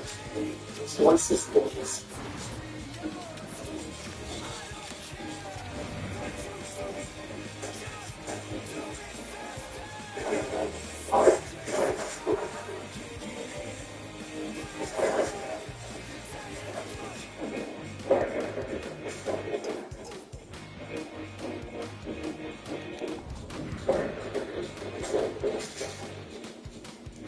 Perhaps if I think the two ships with an out-of-the-hill balance.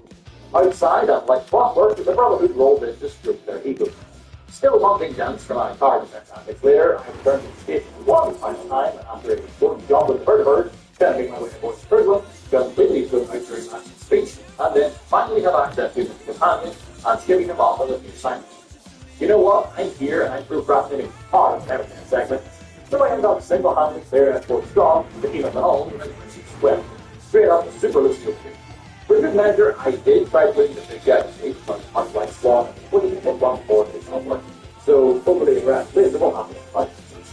Finished the first with the level 3, and rather than being run to the ball, here's a very critical first. It's not like too fancy, it's just some basic damage in the sense of their perks, a lot of things like Black Widow, namely a test that only persuade checks. Not that there are many mortals. I should note that I'm absolutely swimming in both cast and ammo by this stage. In fact, I maxed out the ammo count on the hull due to the abundance of food weapons and fusion cell inside Fort Hagen. As for casts, well, like most highly restricted routes, it's incredibly easy to take spite when everything, barring handful items, are only used for trading purposes. Memory damage next, so jogging followed by waiting and checking my Twitter while Kellogg blabbed on about green from the phone. It was your usual episode. The human flowers like a family in there. The lower board. I may have also just completely dominated the netball, and then I just wiped the floor within seconds. That's dominated like following the frontier. I figured that the growing sea would be rather rough and middle, but at the end they decided to put a curveball on me. That being, the fight between a deathclaw and a scorpion. I assumed the deathclaw would be victorious hands down, given that it is a deathclaw after all. Plus, the scorpions themselves seemed content to even the playing field, and one of them decided to inject himself out of the ground at Mach 4 straight into the air. But needless to say, he did not survive the first trip. It wasn't long after this that the deathclaw finally succumbed to his wounds. I guess that tends to happen when he presented his blood with his poison. It was only at the end of this that I did notice because the rat scorpion was up on dirt and the legendary food, so it required the deathclaw to get moving success. Well, unfortunately for them, they are moving to unfresh until a little soon, which this got food. Eating up with Barzo left off the ring pack, and he did not want to be gone, but this was those times where they could cakewalk. I had stomach problems before this time. Mainly, I just kept slowly strangling him. At one point, I tried to lure him with the room so I could track him so I thought hopefully on a couple of stairs, but sadly he doesn't seem to follow that thought. After a bit, I just put him out of misery, took the ship, and then got a victory by the railroad. From there, Scourges, the potential synth, slapped together a teleporter, and we can finally get them back to fathers. So I got a child. First up is synth retention, which, like normal, is just fighting top a small group of raiders as we make our way from the battalion. No brotherhood here for once in the third quarter, which is nice. Certainly makes things less complicated.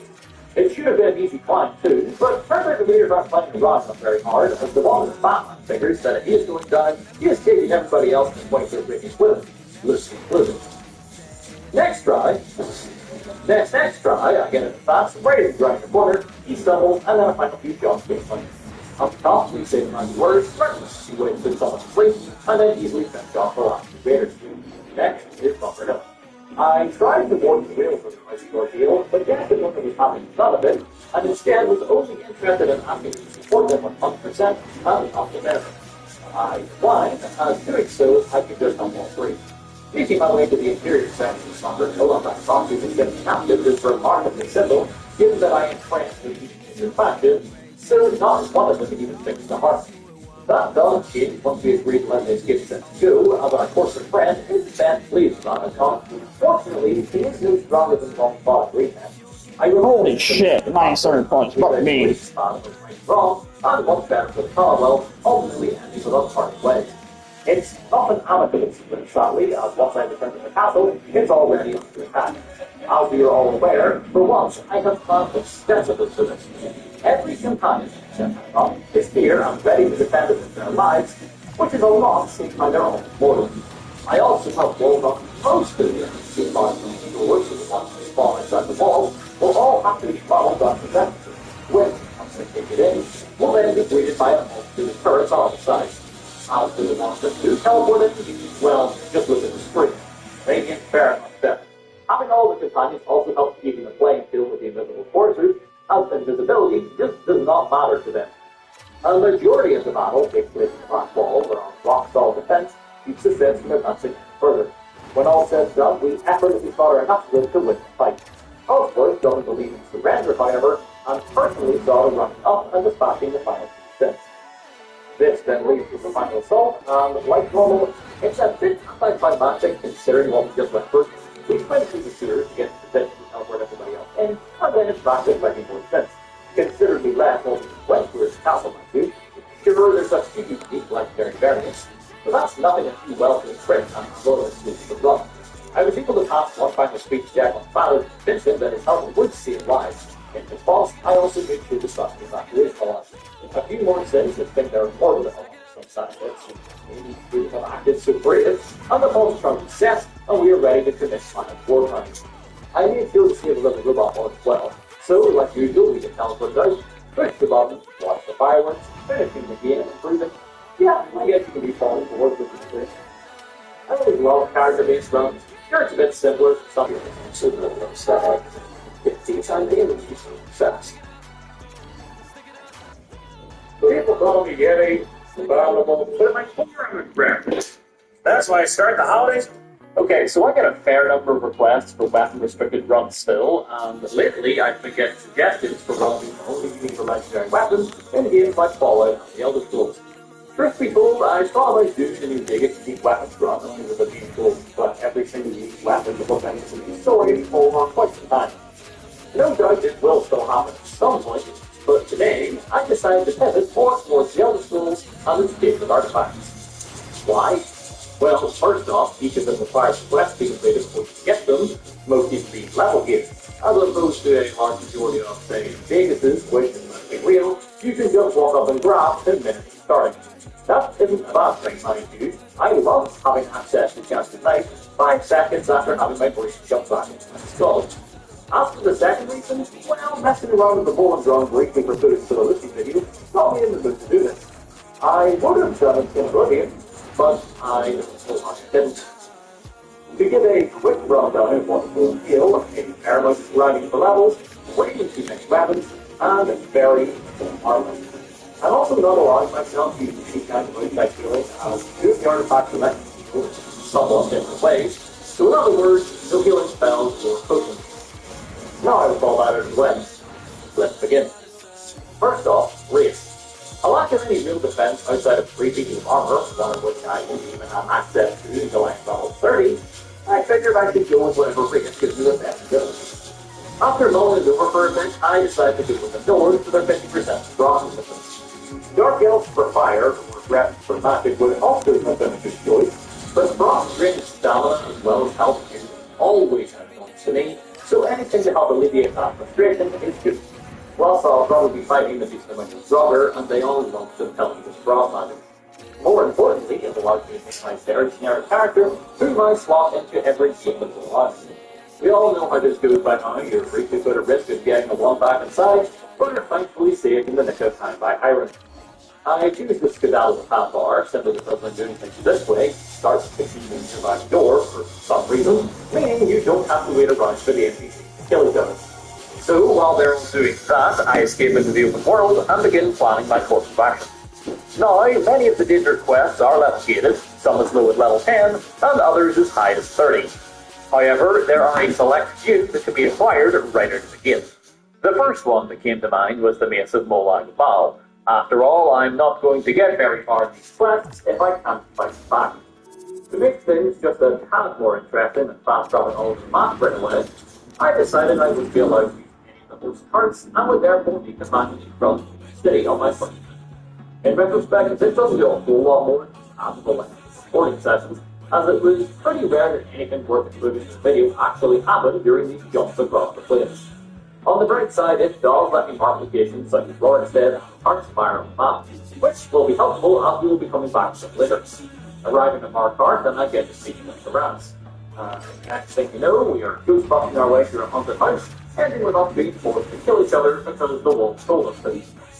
Knows what I'm saying, but without any prior artifacts, fending off the crazy priest isn't a possibility right now. I also cannot leave the house until I kill him, so in other words, I'm stuck. So I reload the save prior to entering the building, and decide to go after another relic, the Wallajack. This was always my fallback plan should the maze not work out. I know we all love Sheogorath's craziness and whimsy, but in terms of a quest, it's rather simple. You just shoot things with a staff for about 10 minutes until he sends you home. With the staff in hand, I return to the hunting grounds, and this time we execute on the demands of the house by taking out Tyrannus with 2 glasses of Wallajack. I thought that was the end of the quest, but clearly it was really hard as long as I thought it was land from the principal two guys, because as it turns out, I now need to go retrieve the cultist from Riven Hulk and bring him to Molag Bal before he can submit. The problem here is that the cultist in question is currently being held by the Forsworn, for whatever reason, meaning I will need to find a way through this as well. This is somewhat of a problem for 2 reasons. First, it's generally just a bad idea to get that whole band and Forsworn at level 1 with 2 protection. And secondly, the Wallajack being the staff, we can only have a set number of charges before we use them again. Something which can only be done with a soul gem, something I'm not allowing myself to use as until the start artifact is some kind of quest. Holy mother, sweet babies, 107 fucking points. Let's get those points. 86. Shit. While it may only have a set amount of uses, the fact that it can use one of the many random effects He dropped off heavily. turning people into ghostly remains, for a sweet roll, then I can technically get through the encounter as long as RNG is on our side. Most of the Forsworn aren't as defensively strong as I thought, which I suppose makes sense given what they wear.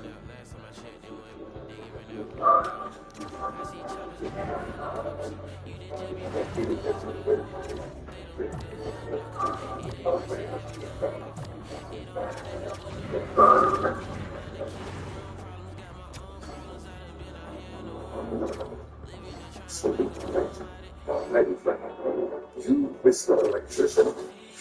Put all the business finances together for one thing. That's how the business goes. Honestly, the only real trouble I ran into were the shamans. Their spells took me within seconds if I got too close, plus their wards completely nullified and from the staff.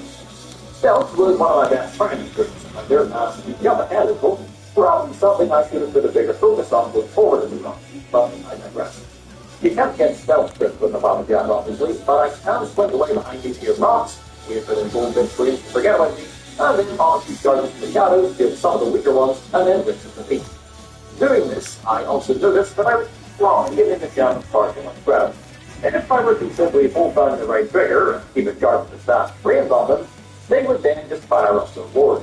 Keeping it active this whole time using magic every second, whereas doing something similar with the staff is not. In other words, I just stood like this and waited for them to run out of magic, and as soon as they did, retaliate with my weapon and randomize it. When it came down to the final few, I was lucky enough to save a few potential charges by turning one of the force board into the horn, who then proceeded to take out a few of their former allies before turning back. When I finally dealt with the last one, I think I literally had a single blast of the staff left, so this couldn't have been any more depth than the wire. With them gone, I could convince the cultist to return to Parkart, and after he'd started the spike walls, sorta, I could do more about final bidding and bludgeoning repeatedly with the rusty mace. Once the deed is done, I am now rewarded for my efforts with the mace of Full-Line Valve. The mace has a base damage to maintain, as well as some powerful elements. It inflicts 25 points of magic and stamina damage, but more importantly, it can soul trap. That means if I can complete the quest for a third star before the charges run out of the mace, then I can effectively have an infinite supply of soul gems. So, goes without saying, I'm off to the Shrine of Azurus. Quickest way there is by fast traveling back to Whiterun and sprinting northeast to the mountains. Even with the mace in hand, I did my best to know what I can, because, like I said, I still have to be careful with the magical charges, as long as I get a few available so when I finally get the star to the next piece. After the line, and I'm only there for a few seconds before being sent down to Winterfold, where I can then speak with Nelatar and get to actually retrieving the star.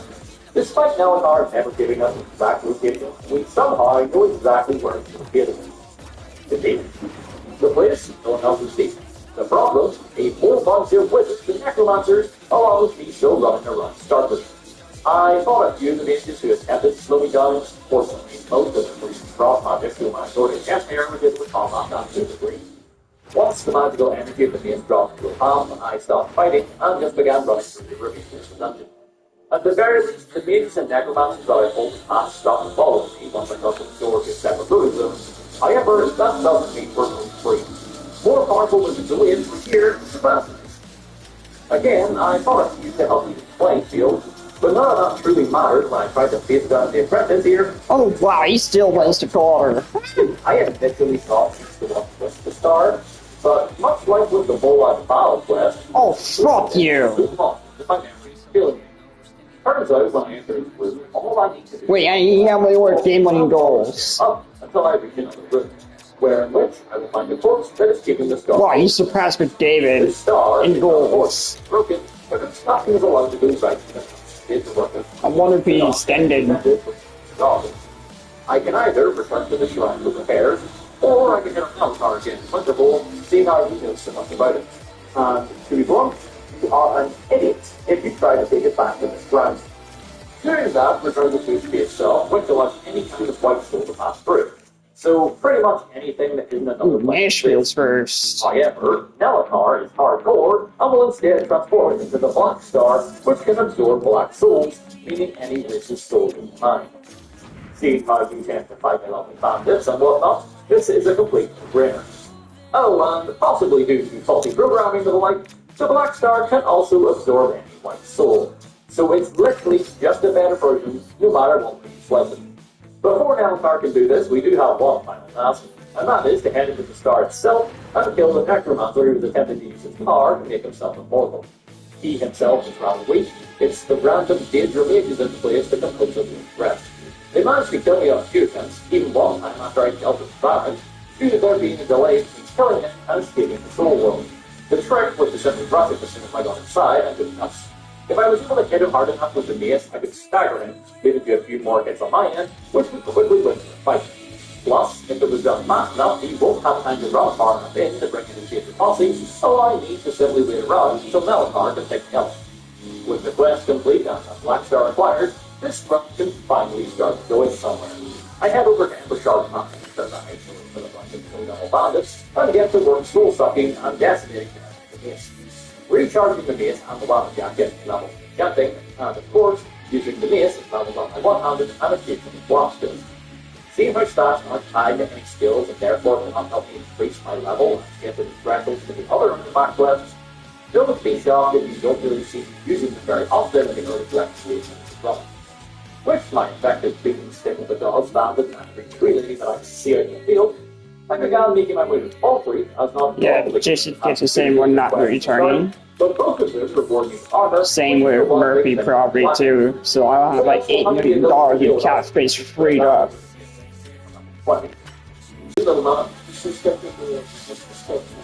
Yeah. Once more, the quest for Chronicles File of Blackhawks. I have heard the quest for first thing isn't, so we start that one by agreeing to take a rent for werewolf to the prison. Weird choice for leaving a supernatural creature inside the one cell and concealing, but whatever. Hunting the white stag for the next stage of quest is always a pretty dead endeavor, mostly due to the fact that the stag has a bad habit of getting stuck on Skyrim's level geometry and things. First scene is for some reason impressed by the simple act of deer dwelling and invites me to the proper hunt. That being, hunting down simply the werewolf just helped free not 2 minutes ago. Arriving at the hunting grounds and we are presented with a choice: continue to hunt and skin the werewolf, or side with him and kill the hunters. There's a well-known exploit here whereby doing things in a specific order you can get both the upgraded ring for helping Sindling and the Savior's hide armor for killing him. I decided against it, mainly because the ring doesn't actually give you the ability to go full furry, rather it just gives you unlimited transformations when you get the bar from companions, so in other words, the form isn't an artifact and would invalidate the run. Plus, again, the Savior's hide armor will just be more beneficial in the long run, as it will be by far the most substantial piece of gear we can acquire for a very long time. The poison resistance doesn't really wow me, but the 15% magic resistance is nothing to scoff on. If I'd actually remembered this, I probably would have gone with a threat at the start, due to their racial ability of being ignorant and therefore having magic be less effective on them. Anyway, as you can see, Sindling is weak as all hell, so not a lot to run for. I did also slaughter the rest of the hunters. After all, any XP is good XP, and we still have 26 more levels to do. On to the next artifact, and turns out Palfrey isn't the only time that we gave you road being involved with it. And back in Markarth, we learned that bodies in the hovels of the dead have been found to have been desecrated. More specifically, something has been eating them. Well, not something, more like someone. As it turns out, worshippers of Mimir have been indulging in the fine dining experience. You would think the cannibals would be more hostile, but in fact they are rather inviting. And I mean actually welcoming and not letting one for supper. I am to meet them in a cave just outside of town that I am to help clear out in time for lunch. On the way, I had a little fun interaction with a recent soldier when I see a tip from some attacking force. This isn't me showing my political favoritism or anything. Truth be told, I'm not even touching the Civil War this time. I've gotten more than enough to get through as is without the repetitive questline bogging things down. You can argue it's good for skill experience, but honestly, I think I would rather just go into random caves at this point and start building brother. Which, as a matter of fact, is exactly what the next part of this quest feels.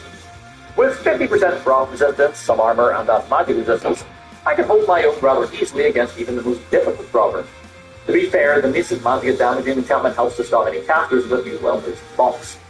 Once the place is cleared, I am sent back to Markarth one final time to convince the priest who got me started on this whole plot for his assistance at said cave. Naturally, we take him to the altar, and I am to prepare the meal. I am specifically told to carve the body, but given our weapon of choice, I guess it's more like I am tenderizing. Regardless, doing so allows me to chow down, ending the quest, and receiving the Ring of the Mirror, which will allow me to eat any humanoid corpse I choose, healing me for a small amount, as well as giving a boost to health regeneration. Oh, and it also grants me a permanent 50 points to stamina while I wear the ring. Considering there are no other desert rings, there's no reason for me to ever take this haul. Can't really complain about that, as every single level up I've been ignoring my stamina and increasing my health by 10 points instead. Figured it's just the best way to increase my ability to live. There is one more artifact immediately available to me, and not to mince words, it is by far the most useless one for this entire run. I am, of course, referring to the Staff Corruption. Gone are the days of Oblivion, where this unique, quirky little staff that made evil plumes who've ever hit, allowing for fun exploits to get you access to many inaccessible items in conjunction with the Staff of Worms. Now, you simply just shoot a magical ball of energy that does some damage, and a little bit more if you suck out someone's dreams with it or whatever. I never even bothered to mess around with the dream suck. Again, just like the Blackjack, it cannot help me level up. Plus, if I'm in a situation where I want to use a staff, the Wabbajack is just a better option due to having the chance to instantly kill almost any foe. Alright, I should probably talk about the quest to get the damn thing. Well, on the Dawnstar, the people are having night terrors, like the kind where you live out an entire school day only to wake up with the realization it was all in your head, and now you still have to go into class and listen to your teacher randomly drone on about the fact that earwax is a vital part of the human body and should not be removed, essentially confirming that this 40-something-year-old man is essentially preaching to you that he is proud of the fact that he's never clicked his ears. To help the higher times, though, we can also have the brief arcade, take our way to my fourth-class temple, and deal with the source of terror. For the most part, it is your average dungeon. Things get a tad more stressing when you start setting up the massive magician in your bottles, allowing you to relive the memories of one of the different priests who used to worship you. Turns out the person's memories you're reliving are in fact that of the priest of Arcade, and this is what he used to do with his free time before he found Jesus. Well, like most folks, things went sideways in record time. All the priests of our guy here got hit with copious amounts of sticky gas, and it remained dormant here until we came in and began calling them rubbish. That includes the orcs who were attacking the priests at the time of all the school's done. As you can see, I just battered my way to victory until we come face to face with the staff itself. Like many things in this run, it begins to stick to me until I to murder the priest and take the staff for myself.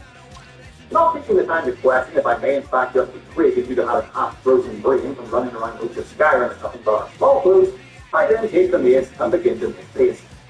The quest then just ends without any real conclusion, so that's cool, I guess. I have only just hit level 6 at this stage, so I need to get 3 more levels in me before I can work less to come. I figured the best way to start this was by going through the small powers. It's a required part of the quest, so I don't have to get it sooner or later and see how I want the XP, and I figured I'd get it sometime. It shouldn't come as a surprise, but rocking up was expected to be the player's first dungeon with weapons and armor gifted to me by otherworldly demons. That means I am in the right place in like 5 minutes. Still, some good one-handed XP, though, so it was at least a bit. I also returned the ball looking for... Look.